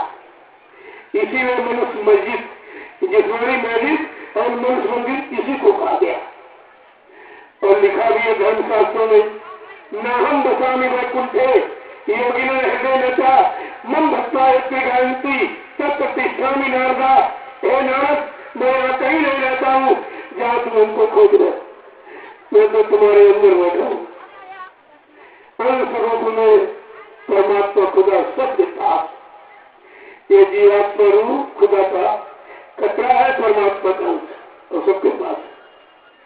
अब ये जरूर के अंश, ये अंशी जैसे बच्चा माँ की गोद से अलग हो जाए तो इसको माँ से कौन मिलाएगा? ऐसे जीवात्मा उधर से अलग हो गई तो इसको उसके घर कौन पहुंचाएगा? इसके मालिक प्रीतम से कौन मिलाएगा? जब तक अपने घर नहीं पहुंचेगी, मालिक प्रीतम नहीं मिलेगा, तब तक इसको सुख शांति नहीं मिल सकती। ये धन दौलत जमीन जायदाद सुख शांति नहीं है। ये तो तुम्हारा जन्म मात्र है, थोड़ी दिन के लिए। एक दिन ये भी काम नहीं आएगा। जिस शरीर के लिए आप गर्व कर रहे हो, गुमान घमंड, ये शरीर भी एक दिन जला के रात कर दिया जाएगा। जो तुम यहाँ देख रहे हो 2 आंखों से, 2 कानों से, ये सब काल का पसारा है। इसमें दयाल का कुछ नहीं। शरीर भी काल का, शरीर के लिए जमीन, दुकान, मकान, धन दौलत, रुपये पैसे बनाए, ये भी काल का। और जो रिश्ते नाते, पत्नी, बाल बच्चे, ये भी काल के। केवल शरीर को चलाने वाली चेतन, ऊर्जा, ताकत, शक्ति, जिसको कहते हैं जीवात्मा, ये है परमात्मा का, ये दयाल का। इसलिए दयाल अपनी जीवात्मा को जगाने के लिए आते हैं। शरीर से उनको क्या बात, तुम्हारी जात में उसे क्या लेने देना? जीवात्मा की कोई जात तो है नहीं, वो तो परमात्मा तंत्र है। चाहे तुम उसको हिंदू शरीर में, केवल मुसलमान के शरीर में, या सिख, ईसाई, ब्राह्मण, क्षत्रिय, हरिजन, या स्त्री पुरुष, वो तुम कुछ भी कर दीजिए। तो सरकार ने 2 शरीर बना दिए, स्त्री तन, पुरुष तन, लेकिन जीवात्मा सम्मेलन की है, उसमें कोई लगता है। वैसे जीवात्मा स्त्रीलिंग है, यानी सब स्त्री ही स्त्री है। पुरुष केवल सत्पुरुष ही पुरुष है, जिसने वो जीवात्माओं को इनकी मौत मर्जी पर यहाँ पर उतार दिया, यहाँ भेज दिया। इसकी इच्छा हुई थी बहुत बड़ी, जीवात्मा के अंदर प्रबल इच्छा होती थी। नीचे के लोगों में क्या हो रहा, तो घूमने देखने की इच्छा थी। पहले तो शत्रु ने समझाया, हो जाया कि मैं मत करना, कुछ नहीं, कहा नहीं, मेरी इच्छा है, काफी यही नाम दो, यही नामदान जो आपको मिला है, यही नाम दो। सदगुरु पकड़ा दो सत्पुरुष ने सब रूह जीवात्माओं को इस मित्र मंडल को उतार दिया। जब यहाँ जीवात्मा आ गई तो काल लेकर वही क्या लेके आई। उस समय हमारे सत्य भाव, सच्चाई, ईमानदारी, प्रेम, प्यार, मोहब्बत, सेवा या सदाचार, परमात्मा की आपदा, संयम, त्याग, तपस्या द्वारा अच्छा खान पान सब बड़ा बड़ा था। लेकिन काल लेकर थे इस सामान को, मेरे देश में आई है मेरा वाला संबंध। हम सब जीवात्मा ने समझा कोई अच्छा संबंध देखा, तो काल के कहने पर अपना अच्छा वाला हमने आपने गिरा दिया। फिर काल ने कहा ले झूठ, और ये अच्छा कबर बेईमानी, ये हिंसा, ये मारकाट, और ये मतलब उपचार कुचार, ये अशुद्ध खान पान प्रेमी काल ने दिया, हमने आपने सबने दिया। जैसे कोई व्यापारी आपके क्षेत्र में व्यापार के लिए आता तो तरह तरह की सुविधाएं, यानी फैसिलिटी जो उन्हें भी कराता, उन्हीं सुविधाओं में हम लोग फंस जाते, फिर अपना कर्जा भर देता, और जब चलता है तो अपना सामान समेटता आ जाता, तो कहता है भाई हमारा कर्जा दिया, दे दीजिए। तो धन दौलत, रुपये पैसे, सामान का कर्जा तो आप दे सकते हैं, लेकिन जो कर्म कर्जा आपने ये लिया है, ये कैसे देंगे? जो कुंडलों शराब पी के पैसा बना दिया, पूरा में खा के लेटिन बना दिया, इनको मारा, उनको खाना सताया, अपमानित किया, कबर बेईमानी, ये कर्म कर्जा आप कैसे भुगतान करोगे? है तुम्हारे पास कोई तरीका? इसी कर्म कर्जे के भुगतान के लिए संत महापुरुष आते हैं और आपको सेवा में लगाते हैं। जैसे जैसे अगर धन से तुमने खराब काम किया तो धन तुम्हारा सेवा में लगा देंगे। मन से कोई खराब कर्म किया तो मन सुमरन ध्यान यानी भजन में लगा देंगे। और अगर वाणी से निंदा, आलोचना, बुराई, क्रिटिसाइज या भद्दे असली शब्दों का आपने प्रयोग किया है तो तुम्हारी वाणी अपने सत्य समय के प्रचार में लगा के शुद्ध कर देंगे। देखिए, अगर अन्न खा के कोई पाप किया आपने तो तुम्हारा अन्न सेवा में लगा देंगे। ये भंडारे इसीलिए कराए जाते हैं। तुम्हें तो मालूम नहीं है कि कितने देशों में, प्रदेशों में, जिले, गांव में अभी हमें आपको जन्म लेना पड़ेगा और जिनका खाया नहीं, खिलाया और ले लिया, दिया नहीं। सदगुरु दयाल कोई न कोई तुम्हारे लिए ऐसी युक्ति कर्मों की अदायगी की निकाल देती। उन भंडारों में भोजन बना दिया और वही खाएंगे जिनका लेन देन है, और वही सत्संग में आएंगे जो जाएंगे, जाने वाले हो, बाकी वो नहीं आएगा कोई। तो मैंने पहले कहा मैं भीड़ लगाने निकला नहीं हूँ। भीड़ तो मथुरा में कितनी लगी थी, क्या मिला लोगों को? केवल शंका करने बोल गए, गुरु झूठा गुरु यही मिला, क्या मिला आपको? कुछ नहीं मिला। इसलिए प्रेमियों, हम तो एक विभीषण और एक हनुमान की तलाश में निकला। एक विभीषण हनुमान मिल जाएगा, लंका का पाप हो जाएगा। तो तुम्हारे सामने किया थोड़ा, तो ये सब विचार करके आपको रखना चाहिए था, लेकिन तुम्हारे पास कोई विचार नहीं है, इसीलिए आप शंका सूत्रों में चले गए। 1989 लिखते हैं ना तारीखें सब, तो मेरे घर की बातें नहीं करता हूँ। 1989 का कोई कैसेट बाबा जी का या पत्रिका कोई मिलेगा तो उसको पढ़ना। तो वो बाबा जी ने क्या कहा था, तुम्हारे दबाव में, तुम्हारे आदेश से मैं क्या आश्रम छोड़ के जा सकता हूँ, लेकिन धनदौलत सामान से हमें कोई हिंदुस्तान में खरीद नहीं सकता है। कितनी बड़ी चीज थी। और उसी में लिखा है, भगवान राम चाहते तो रावण को कहीं से बैठ के मार सकते थे, लेकिन का बच्चा इतिहास नहीं पढ़ता। भगवान के चाहते हिंदुस्तान के किसी कोने से महाभारत करा सकते थे, लेकिन का बच्चा इतिहास नहीं बनता। इतिहास बनाने के लिए सबको समय की इंतजारी करनी पड़ी।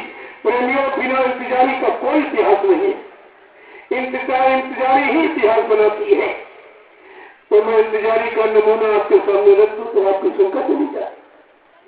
भगवान राम की, भगवान तो नहीं झूठ बोलेगा, भगवान राम इंतजारी का नमूना, उन्होंने अपने सगे माँ बाप को छोड़ दिया, अपनी प्यारी अयोध्या नगरी को छोड़ दिया, अपने धनमय खजानों को छोड़ दिया, अपनी रैयत रियाया प्रजा को छोड़ दिया, सीधे जन्नत चले गए, मर नहीं गए, जन्नत चले गए। किसके लिए? इंतजारी के लिए। और कितने दिन? 14 वर्ष।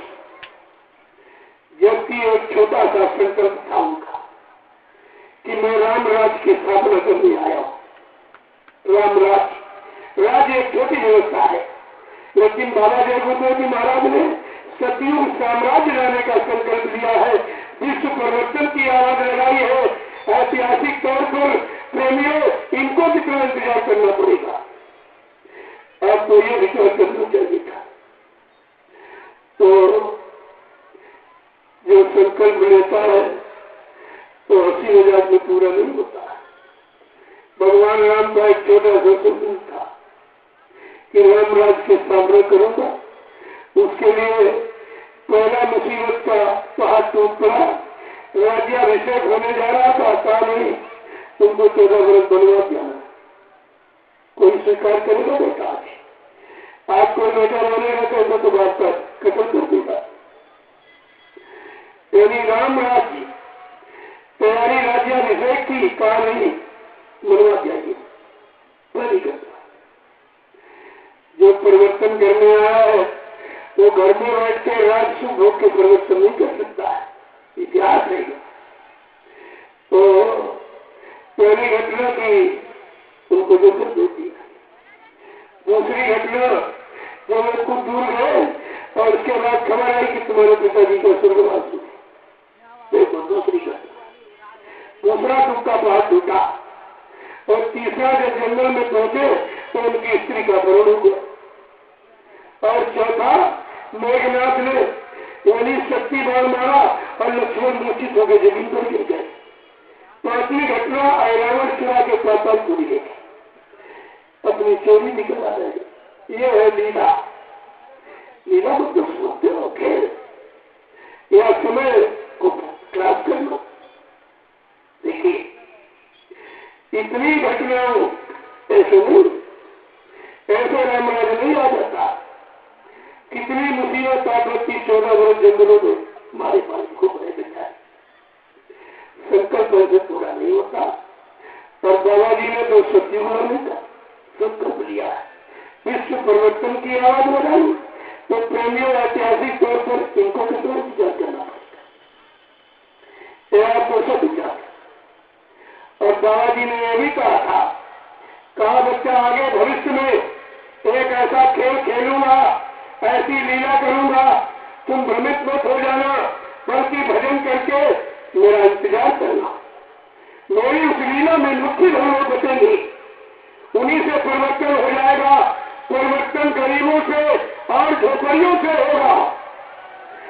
देखिए कितनी बड़ी बात है। और बाबा जी ने भी कहा था तुम सब लोग भग जाओ, फिर भी परिवर्तन हो जाएगा। चाहे जमीन धस जाए, आसमान फट जाए, लेकिन बच्चा परिवर्तन निश्चित होगा। इतनी बड़ी आवाज इस महापुरुष की, इतने बलपूर्वक, क्या ये सब झूठ था? मैं आपसे पूछ रहा हूं, क्या ये सब झूठ था? कहा था बच्चा मैं परिवर्तन करने आया हूं, परिवर्तन करके ही जाऊंगा। कोई हमारी कारण हमको परिवर्तन से रोक नहीं सकता। न मेरा काम कोई कर सकता है, न हमको अपने काम से कोई रोक सकता है। ऐसी बुलंदी आवाज, अरे पशु पशु की आवाज पहचान लेता, पक्षी पक्षी की बोली पहचान लेता। अगर तुम सच्चे शिष्य थे तो अपने गुरु की बोली आवाज को नहीं पहचान पाया कि क्या करने आया है, किसके लिए आया है, किस काम के लिए आया है। ये सब तुम्हें अपने मद्देनजर रखना चाहिए था। तो तुम्हें समझने को नहीं था, कोई नहीं डाल सकता, लेकिन आपने कुछ नहीं। प्रेमियों, लीला शंका भी पैदा करती है और लीला भक्तों की परीक्षा भी लेती है। दोनों चीजें। जब मेघनाथ ने शक्ति बाण मारा और लक्ष्मण मूर्छित हो गए, जमीन को गिर गए, बेहोश हो गए, तो राम लीला करने लगे, बैठ के पेड़ के नीचे रोने लगे। ये लीला देख करके जो उनके साथ कोई भी बंदर जिले थे, वो सब साथ छोड़ के भगने लगे। उनको शंका पैदा हो गई कि ये भगवान भगवान नहीं है, इनमें कोई शक्ति ताकत नहीं, ये खुद ही रो रहे हैं, तो हमारा सबका क्या काम? देखिए लीला ने शंका पैदा कर दिया, सब भगने लगे। लेकिन प्रेमियों, हनुमान डाली पर बैठा, तो सपने भगने वालों ने कहा हनुमान सब चलेंगे, तुम अभी बैठे। कहा देखो ये क्या कर रहे, क्या मौजमस्ती, क्या लीला है, क्या करिश्मा, क्या खेल है, अरे ये जाने। लेकिन हम भक्त हैं, हम मुरीद है, फॉलोअर है, हम शिष्य है, हम सेवक है। हमारा तो कर्तव्य है इन गुरु के आदेश का पालन करना और अग्रिम आदेश का इंतजार करना। ये कहा हनुमान कि हम अपने इस तारक गुरु का इंतजार।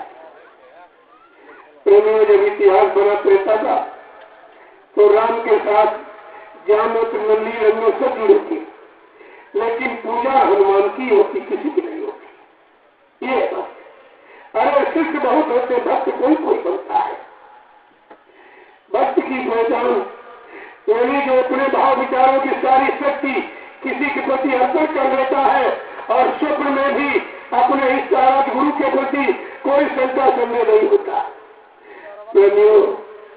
उसको कहते हैं भक्त। भक्त और शिष्य फर्क। बाबा जी ने कहा भी था कि आगे भविष्य में मेरे आध्यात्मिक सत्संग को सुनने वालों की संख्या बच्चा हिंदुस्तान में करोड़ों होगी, लेकिन लेने वाले कोई 1500, रखने वाले कोई 200-400 होंगे। और रख करके लगातार विश्वास कर अपनी मंजिल पर चलने वाले और पहुंचने वाले कोई भीड़ नहीं होगी। ये सब इशारा है। सब गुरु के बचन आपको सामने खोल के रखे जा रहे, ताकि जो बेचारा कम दिनों का नाम देने उसे मालूम नहीं है, उसकी समझ में अच्छी बात। मानना न माना है तो तुम्हारे पास, मैं मनाने नहीं आया, क्योंकि मेरा कोई लोग लालच का काम नहीं है। मोटी बात बता दीजिए। तो गुरु नानक देव जी महाराज सिखों के गुरु थे। जब उनके 4400 शिष्य हो गए तो उन्हें चिंता हो गई कि शिष्यों की संख्या बहुत बढ़ गई। देखे इनमें से भक्त कितने हैं? शिष्य तो बहुत हो गए, लेकिन भक्त कितने हैं? तो उन्होंने कहा कल मैं एक आवश्यक संदेश दूंगा। पूरी संज्ञा दी। रात में उन्होंने भक्त की पहचान करने की व्यवस्था बना दी और झोपड़ी बना दी। उसमें एक तरबूज रखा, तलवार और एक बकरे को बंद किया और एक बाल्टी में लाल रंग घोल के रख लिया। जब संगत आ गई कहा सब लोग लाइन से खड़े हो गया तो कहा हमको सर चाहिए सर। जो आगे पहला खड़ा था, अरे उसने कहा ये तो मेरा सौभाग्य है कि 30 दिए गुरु मिले तो भी सस्ता जान।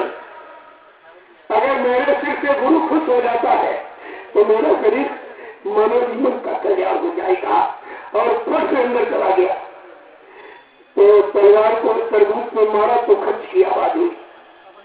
पकड़े का कान में था, दूसरे ने की आवाज किया।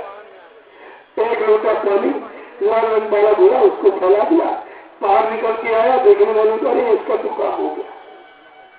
देखने वालों ने कहा इसका काम हो।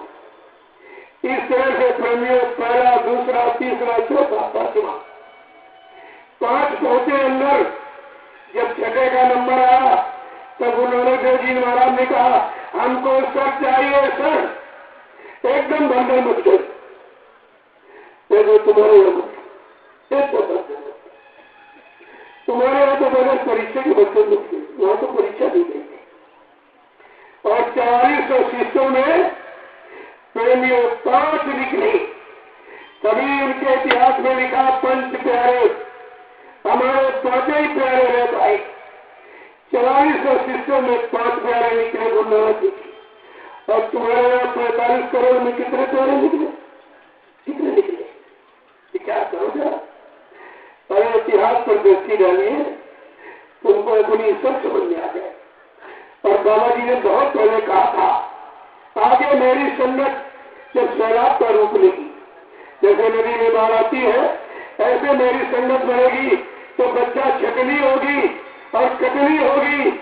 और इस पर भी जो लोग नहीं माने तो कुदरत चटनी भी करेगी।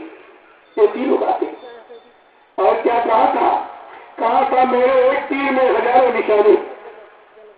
मतलब समझते हो कि मैं एक तीर मारूंगा हजारों निशाने हो जाएंगे। मैं देखूंगा कौन मेरा आशिक है, कौन मेरी गति संपत्ति धन दौलत जमीन जायदाद मान सम्मान का आशिक है, कौन मेरा चेला है, कौन मेरे चेलों का चेला है, कौन गुरुमुख है, कौन मनमुख है, कौन सत्संगी है, कौन संसारी है, कौन भजनानंदी है, कौन विषयानंदी है। बाबा जी ने कहा मैं इतने से सुनूंगा। प्रेमी आज हमारे तुम्हारे सब कुछ अपने आप में उतर कर देखो कि गुरु के प्रति तुम कितने बड़े आस्थावान हो, कितना विश्वास है, कितनी श्रद्धा, कितनी आसक्ति है और कितना गुरु से प्रेम करते हो और कितनी गुरु पर कुर्बानी तुम्हारी है। सबको अपनी अपनी परीक्षा करने का मौका देगी। सब इसमें तो आपको खुद विचार करना चाहिए था कि हम कहाँ खड़े हैं, कहाँ खड़ा होना चाहिए हमको। जबकि बाबा जी ने क्या कहा था कि पिछले राजनेताओं ने हमको भली भांत आजमा दिया है। मेरे बारे में कोई कैसी भी समस्या तुम्हारे सामने खड़ी करे तुम विश्वास मत करना। बच्चा न मुझे कोई मार सकता है, न मुझे कोई धोखा दे सकता, न मुझे कोई धन दौलत सामान से खरीद सकता। मैं अपना काम करने आया हूँ, काम करके ही जाऊंगा। ये ऐसे वचन आपके सामने। आपने कितने वचनों को मानो है, जाना है, पहचाना है। यही तो पकड़ होनी चाहिए थी। सत्संग का मतलब सुनने का नहीं है, सत्संग मतलब करने का। कथा वार्ता सुनी जाती है और सत्संग किया जाता। तभी लिखा गया करिए नित्य सत्संग पादा सकल लिखा। फिर ऐसा अवसर न मिले दुर्लभ नर्तन पाए। कहा नित्य हर रोज प्रतिरोज सत्संग करो। ये अवसर मानव जीवन का बार बार नहीं मिलेगा। एक बार परमात्मा ने 4,84 योनियों में जब भटक करके जीवात्मा इस मानव तन में आई है तब इसको यह अवसर दे दिया है और कहा 83,99,999 योनियां ये भोग की है और मानव योनि योग के लिए परमात्मा ने दी है। मानव शरीर में जब जीवात्मा आएगी तब उसको परमात्मा से मिलने का पूरा अधिकार है। कि और जितने शरीर है, कोई 4 तत्व, कोई 3 तत्व, कोई 2 तत्व, कोई 1 तत्व। लेकिन मनुष्य मंदिर ये पंचभौतिक शरीर 5 तत्वों से भरपूर है। इसमें पूरा अधिकार जीवात्मा को परमात्मा से मिलने का, लेकिन जीवात्मा को जगाने वाले, मिलाने वाले महात्मा मिलने चाहिए। तभी कहा गुरु कोई खोज करो भाई, बिन गुरुराह कोई नहीं पाई। बिना गुरु को यहाँ पर किसी ने कुछ नहीं कर पाया। भगवान राम का इतिहास विश्वामित्र वशिष्ठ के द्वारा बना हुआ। अगर विश्वामित्र जी इनको जनकपुरी ले जाते, कोई भगवान नहीं कहता।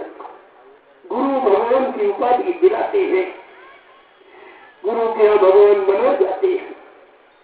इसीलिए जब भगवान राम आए, उनको भेजा गया, कार्य त्रिलोकीनाथ, जब त्रिलोकीनाथ मृत्युलोक में आया, यहाँ का ज्ञान उनके पास नहीं था, क्योंकि काम करने के लिए यहाँ भेजा गया था।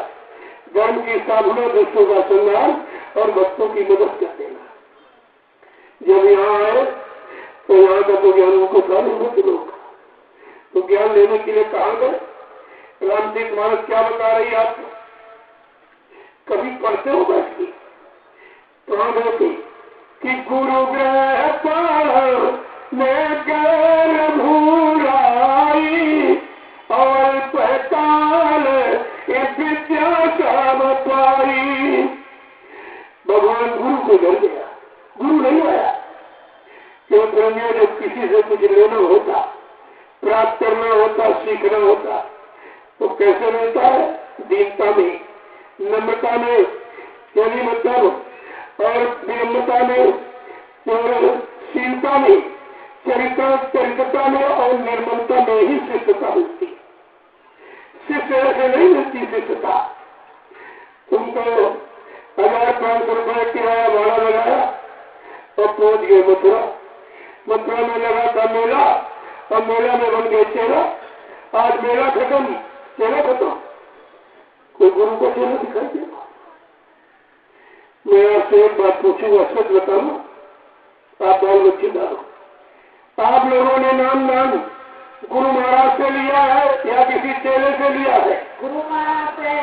अरे भाई सच्चाई तो जोर से बोलो, ये वायुमंडल में सब छप रहा। ऐसा मत सोचिए ये पेड़ पौधे सब समय पर गवाही देंगे। आपने नामदान गुरु महाराज से लिया या किसी चेले से लिया? गुरु महाराज से। आपका हाथ गुरु महाराज ने पकड़ा या किसी चेले ने पकड़ा है? गुरु महाराज ने। आपकी जीवात्मा को जगाने का, परमात्मा से मिलाने का, निज धाम निज लोग पहुंचाने का वादा ये गुरु महाराज ने किया या किसी चेले ने किया? गुरु महाराज ने। फिर ये काम कौन करेगा? कौन करेगा इसका? क्योंकि बाबा जी ने पहले ही अपना संकल्प बता दिया था ताकि प्रेमियों को संकल्प हो।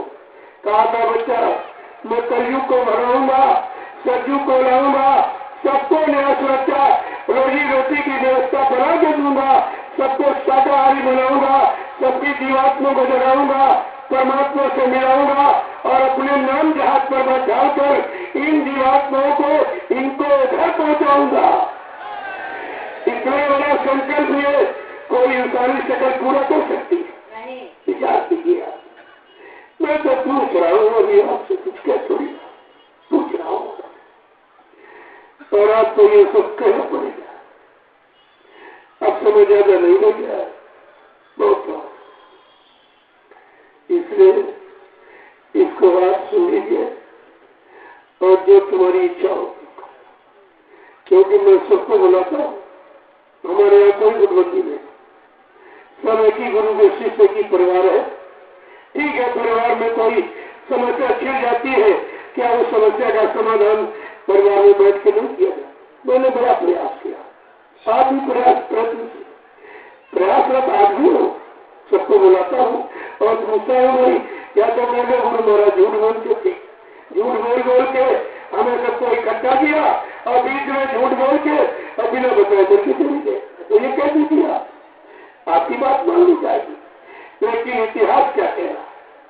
क्या किसी संत महापुरुष के इतिहास में ऐसा है कि जिसने कोई संकल्प प्रतिज्ञा की हो समाज देश के लिए न कर पाया हो और बिना किए ही बिना बताए झूठ बोल के धोखा देके मृत्यु चला गया?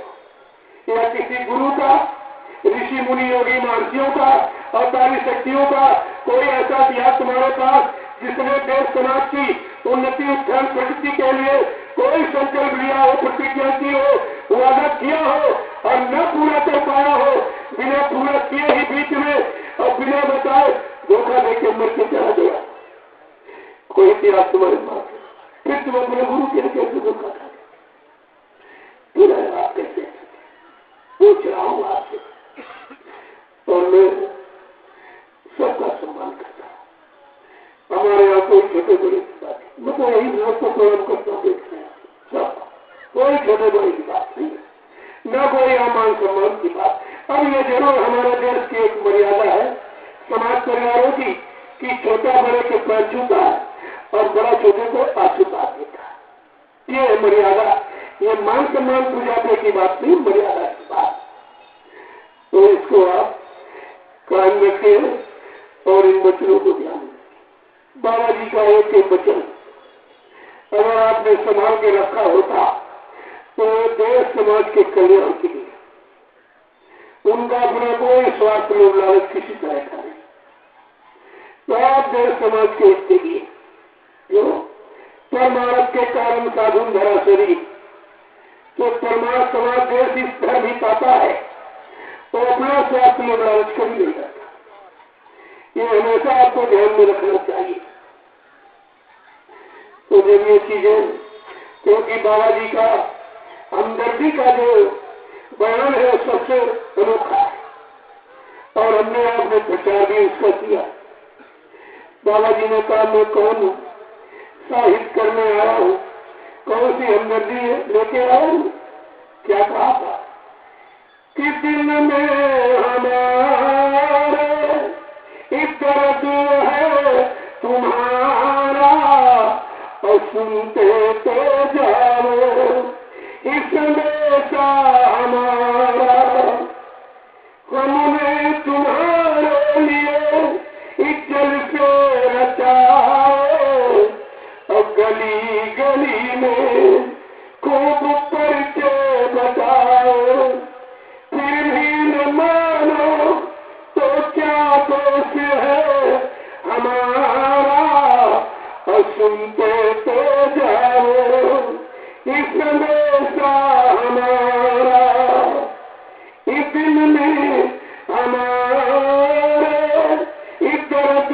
है तुम्हारा और सुनते तो जाओ इस संदेशा हमारा, जो कुछ कहा है वो आई है आगे और जो कुछ कहूँगा वो आएगी आगे, इलासों को लासों का होगा नजारा और सुनते तो जाओ इस संदेशा हमारा।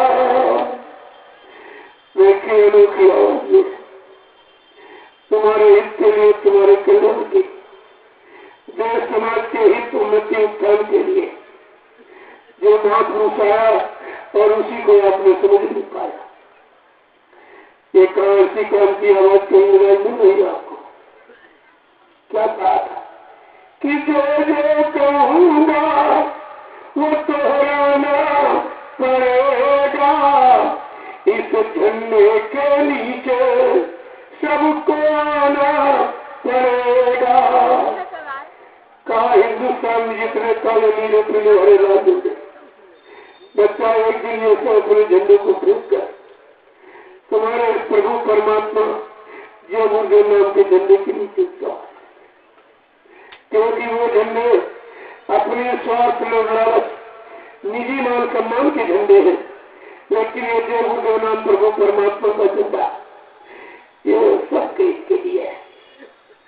10 सितंबर 1987 को नोट कर लो, ये 7 तारीख है, बाबा जी ने भून ज्योतक की आधारशिला यानी ग्राम दोलखा तहसील केसरगंज जिला बहराइच में जब उसकी आधारशिला रखी तो क्या कहा था, भून ज्योत को अगर तुम विश्वास के साथ अपना भून ज्योतक का झंडा पकड़ लो तो हिंदुस्तान में जितने काले नीले पीले हरे लाल झंडे, ये सब पूरे झंडों को फेंक कर एक दिन अगर तुम्हारे झंडे के नीचे न आ जाए तो इस पावर को बाहर मत कहना। ये छोटी मोटी आवाज थी, यह गुरु की असली सत्यता छोटी मोटी है। तो क्या कहा कि जो जो कहूंगा वो दोहराना पड़ेगा, इस झंडे के नीचे सबको आना पड़ेगा। ओ के लाचार सब नाम लोगे हमारा, और सुनते तो जाओ इस संदेशा हमारा, कि दिल में हमारे इतना जो है तुम्हारा, और सुनते तो जाओ संदेशा हमारा। प्रेम से बोलो जय गुरुदेव। नाम किसका? प्रभु का प्यारा नाम। उपस्थित प्रेमीजनों, ये सदगुरु दयाल की अमर वाणी, अखंड वाणी, परिवर्तन की वाणी, जो समय से पूरे हिंदुस्तान में लगाई थी, और आपको उस पर विचार करके रखना चाहिए था कि वह तो कुछ नहीं हुआ। अगर गुरु झूठा हो जाएगा तो संत मत समाप्त हो जाएगा। संतों पर कोई विश्वास नहीं करेगा, गुरु पर कोई विश्वास नहीं करेगा, गुरु की महिमा ही समाप्त हो जाएगी। यह वचन आपको समझदारी के साथ पकड़ के रखना चाहिए था। अगर गुरु झूठा हो जाए तो क्या हम सच्चे में सच्चे में हो जाएंगे? तुम्हें कौन सच्चा मानेगा? तुमने अपने लिए नहीं विचार कर पाया कि अगर गुरु झूठा सिद्ध होगा तो हम सब लोग झूठे माने जाएंगे। आज जो भी महिमा गौरव गरिमा है गुरु की, अगर तुम जय गुरु नाम हटा दो तो कोई नहीं पूछेगा, कोई पूछेगा नहीं। तब तो आपको ध्यान में रखना चाहिए जिसने ऐसा नाम दिलाया। और नाम का काम हमेशा बिना नाम के किसी युग में नहीं काम हुआ। सतयुग में हरि नाम योगियों ने जगाया तो समय का काम करा दिया गया। जब द्वापर में ऋषियों ने राम नाम जगाया तो धर्म की स्थापना करा दी गई। प्रेमियों, द्वापर में जब कृष्ण नाम जगाया गया तो धर्म की स्थापना और दुष्टों का संहार हुआ। लेकिन कलयुग में सर्वप्रथम कबीर दास आए, उन्होंने साहब नाम जगाया। संत महापुरुष जिस नाम को जगाता है सिद्ध करता, वही नाम शक्ति का भंडार होता है और जीवात्मा को भर जाने का आधार होता है। जब कबीर दास ने साहब नाम जगा दिया तब यह नाम दान देना शुरू किया। शिवदयाल सिंह महाराज ने राधा स्वामी नाम जगा दिया, तब नाम दान देना शुरू किया। गुरु नानक देव जी महाराज ने वाहे गुरु नाम जगाया, तब जीवों को नाम दान देना शुरू किया। और स्वामी जी महाराज ने जय गुरुदेव नाम जगाया, तब जीवों को नाम दान देना शुरू किया। ये प्रमाण है संत मत का, जो नाम को जगाता है, सिद्ध करता है, नाम दान देने का अधिकारी वही होता है, दूसरा नहीं। ये संत मत की तो महिमा है और आप इस सबको ध्यान में रखना चाहिए आपको। देखिए, बाबा जी जब भगवान शंकर ने कहा कि लोग हमारी पूजा को भूल गए, सब मदिरा मांस और मार का हिंसा चोरी कतलेआम व्यवचार कुचार में चले गए, तो मैं तो तांडवनृत्य करूंगा। कहा अस्सी में तांडवनृत्य बिना लीला शंकर की। बाबा जी ने कहा नहीं, हमें थोड़ा मौका दे दीजिए। तो बाबा जी ने 25 फरवरी 1979 को काशी के दशाश्वमेध घाट रेती में साकेत महायज्ञ करके भगवान शंकर को खुश कर दिया। जब शंकर जी खुश हो गए तो कहने लगे ये काशी विश्व की धुरी है, तुम विश्व की धुरी पर खड़े होकर ऐलान कर दो कि कलयुग में कलयुग जाएगा और कलयुग में सतयुग आएगा। भगवान शंकर ने कहा मैं भी मंदिरों में नहीं रहूंगा, तो मेरी पूजा बहुत हो जाएगा। सब खराब शराब तलाब करके आते, झूठ चल कपड़ बेईमानी करके पैदा करके तेरे बच्चों से खरीद दिलाते। लिया जब मैं यहाँ से निकल कर मैं कन्या गुफा पहाड़ों में जो गुप्त महात्मा माला फिरा रहे, मैं उनसे कहूंगा उठो, और जब माला फिराने का समय नहीं है, धर्म चला गया, बाबा जगबुद्ध जी महाराज की सत्य उड़ाने की तैयारी में सहयोग करो। और भगवान शंकर ने कहा बच्चों से कह दो गाँव उठने प्रेमियों, ये प्रचार कलयुग जाने का सत्युग आने का भगवान शंकर के आदेश करो। ये ऐसी मजाक नहीं जो तुम समझते हो। और उस समय कहा गया था कि काशी के विश्वधरी पर खड़े होकर बाबा जी ने भविष्यवाणी लिखी थी। जो 1979 के प्रेमी नामवाली होंगे वो काशी गए होंगे तो समझ जाएंगे। बाबा जी ने कहा था कि अब की बार हमने भगवान शंकर को किसी तरह मना दिया, समझा दिया। अगर तुम लोग शाकाहारी सदाचारी सच्चे ईमानदार भक्त न बन पाए तो ये भगवान शंकर किसी के मानने वाले नहीं थे। फिर तुम ये मत कहना हमको किसी ने बताया नहीं।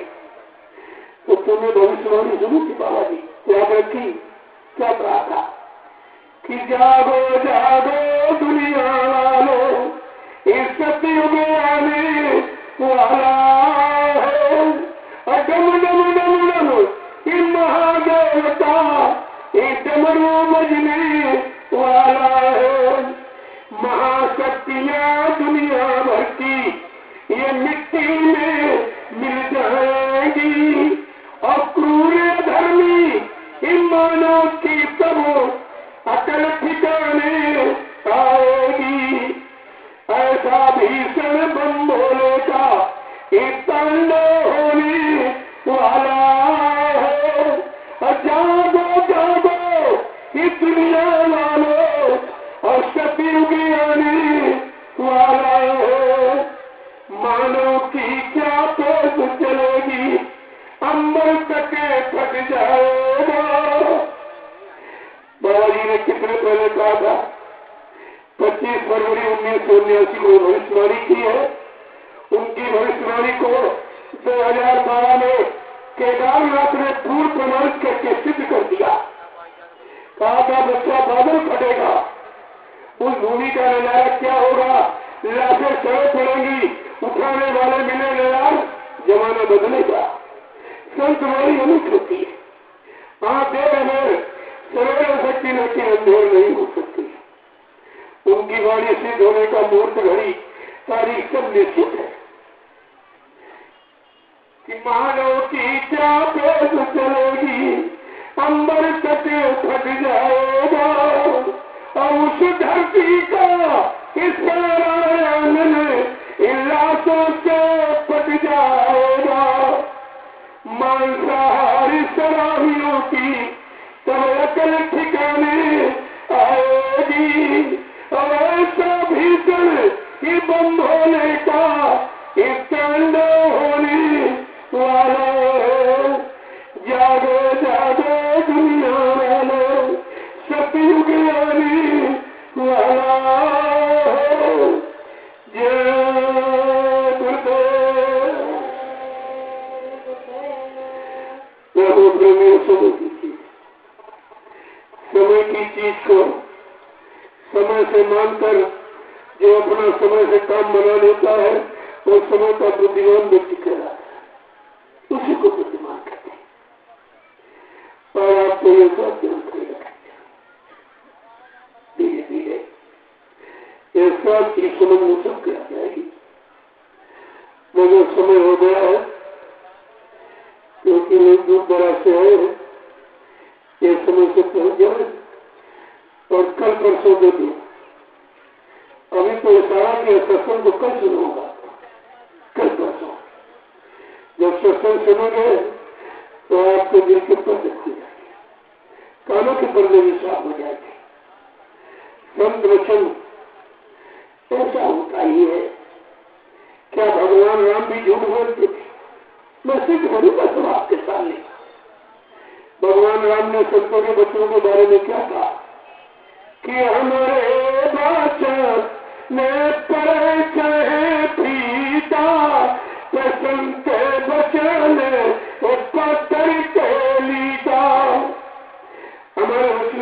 मेरी हो सकती भगवान राम कहते मैं सीमित व्यवस्था परिवर्तन के लिए आया हूँ, लेकिन जो संत विश्व परिवर्तन के लिए आएगा, विश्व परिवर्तन की आवाज लगाएगा, उसकी जबान पत्थर की लकीर होगी। तो मैं आपसे पूछ रहा क्या भगवान भी बोल एक एक वचन आपको पकड़ सकते सावधानी। ये सब चीजें मैं तो केवल इशारा कर रहा हूं। कहने की लोग इतना है, जो 10 जुलाई 1952 से जो बाबा जी ने फरमाया आने वाले समय की जानकारी परिवर्तन की जो आवाज, अगर उस सब मैं आपके सामने कहने लगूं तो कई रातों कई दिन निकल जाएंगे। इसलिए मैं सिर्फ इशारा करता, समझदार के लिए इशारा ही काफी होता है।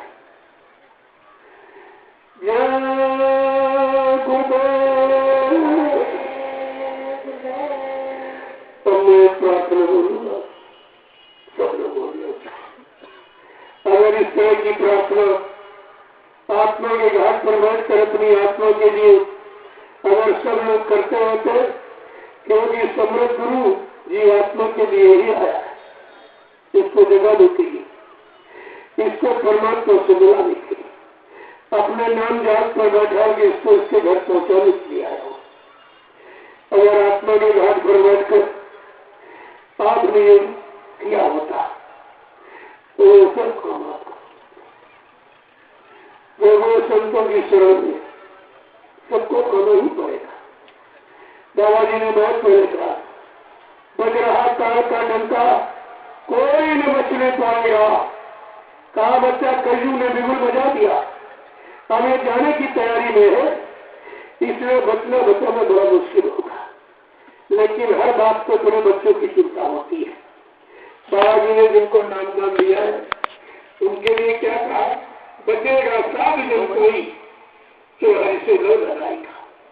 साधु माने गाड़ी वाला कपड़ा नहीं होता, जिसने तन मन वचन इंद्रियों को साध दिया हो, जो शाकाहारी सदाचारी ब्रह्मचारी उसको साधु तो साधु होता वो बचेगा। इसलिए आपको शाकाहारी बनने का आदेश है और नाम मान के पहले दे दिया कि हरि से लो लगा दो, तुम्हारा ये सब काम हो जाए।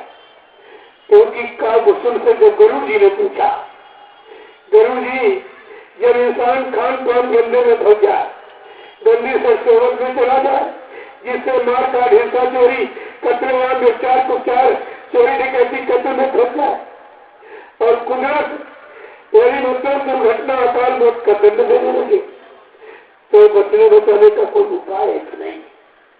काका घुसने का जरूर उपाय तो है, लेकिन क्या कलयुग का जीव मानेगा? अरे कहा माने न माने, तुम्हें बताना चाहिए। मानने वालों की संख्या तो हमेशा कम रही है।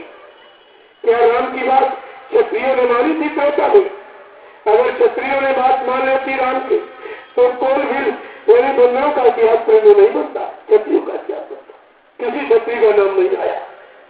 अगर भगवान के श्री की बात वंशियों ने मान ली होती तो वंशियों का इतिहास बनता, ग्वाल वालों का इतिहास नहीं बनता। ये पुराना इतिहास सब आपको जानकारी दे रहा। हमेशा महापुरुषों के साथ छोटे छोटे लोग, सच्चे ईमानदार गरीब वही जुड़ते हैं, उन्हीं से इतिहास बनता है। आपको ये सब ध्यान में रखना चाहिए। तो इसलिए संत मत यानी सच्चा रास्ता जीवात्माओं को अपने घर आने पहुंचाएगा। इसी जिस रास्ते से आई है उसी रास्ते का जानकार कोई संत सदगुरु मिल जाएगा तो इसको इसके घर पहुंचा देगा, और इसी को कहते संत मत। काल मत तो प्रधान रहा है, लेकिन संत मत अभी कलयुग में 750 वर्षों से आया, इसके पहले नहीं था। तो इसलिए पहले मैं बोलूंगा पीछे से अपने अपनी जीवात्मा के लिए सब लोग जीवात्मा यही जाएगी, शरीर नहीं जाएगा। शरीर तुम कितना सजाओ, इसके लिए कितनी लूटपाट धोखाधड़ी बेईमानी करने के लिए एक दिन जला दिया जाएगा। नंगा जाता ये नंगा करके जला, इतना बड़ा अपमान और क्या हो सकता। लेकिन उस अपमान को रोज देखते हो परिवार समाजों में, लेकिन तुम्हारी समझ में नहीं आता कि एक दिन हमारी भी यही हालत होगी, हमारे साथ भी यही व्यवहार परिवार वाले करेंगे, नंगा जला देंगे। तो इसलिए प्रार्थना मालिक से हमेशा जीवात्मा सीखा। ये बेचारी बेगुना निर्दोष निरपराध, कोई अपराध नहीं, काल माया के किसी सामान का से प्रयोग नहीं किया। केवल दोष क्या है? संग दोष। ये मन को इसने दोस्त बना दिया मित्र। और जिस अगर मित्र तुम्हारा खराब है या जिसके साथ वो खराब, तो अगर जो पकड़ा जाएगा तो तुम भी पकड़े जाओगे, सजा तुमको मिलेगी।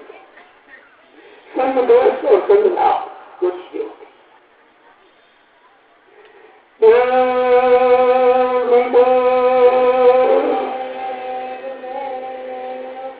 मेरी सुरती जगा दो गुरु पैया करो, मेरी सुरती जगा दो गुरु पैया करो, मन की दुविधा मिटा दो गुरु पैया करो, मन की दुविधा मिटा दो गुरु पैया करो, बड़े भाग्य से इन रतन पाया,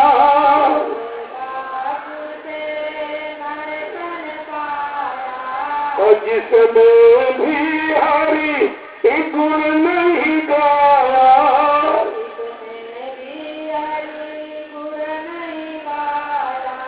मोह ममता हटा दो गुरु पैया करो,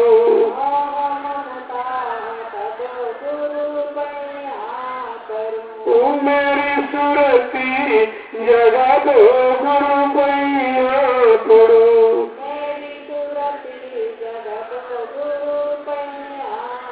ये मन भोगो इतना मतवारा,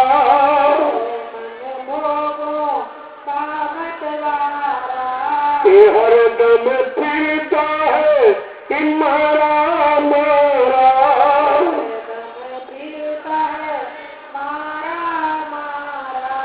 अपनी भक्ति सिखा दो गुरु पैया करो,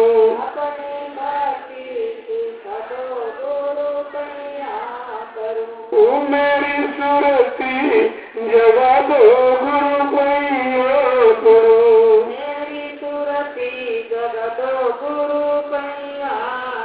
उतारा परिवार की ममता,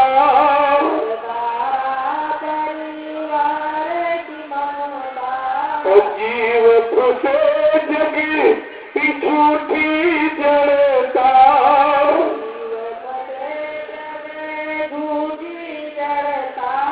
भ्रम का पर्दा हटा दो गुरु पैया करो,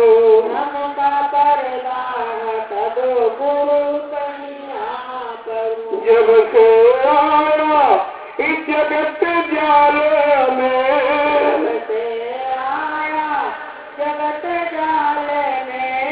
फंसता रहा ताल इमारत की चाल में,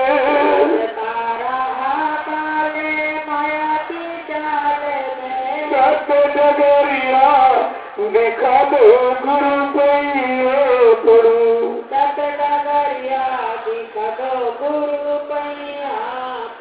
जय गुरुदेव नाम तरिकाला,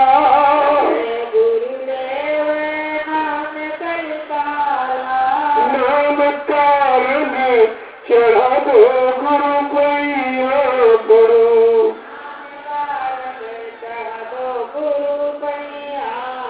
नित सत्संग मिला गुरु तेरो,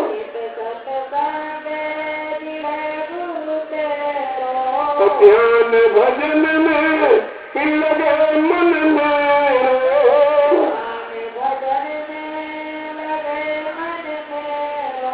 साचा सुमिरन सिखा दो गुरु पैया करो,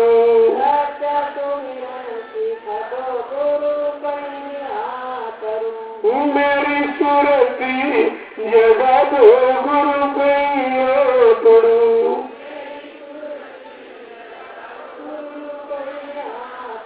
दास सभी दिन वे कर जोरी,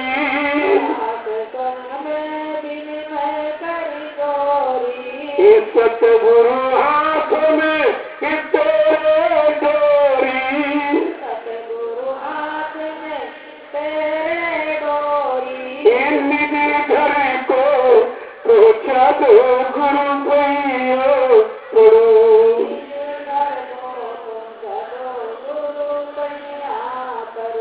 निधि घर को पहुँचा दो गुरु भैया पड़ो,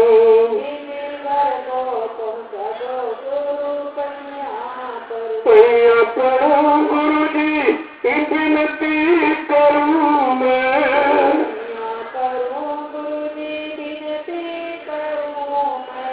मन की दुविधा मिटा दो गुरु भैया पड़ो,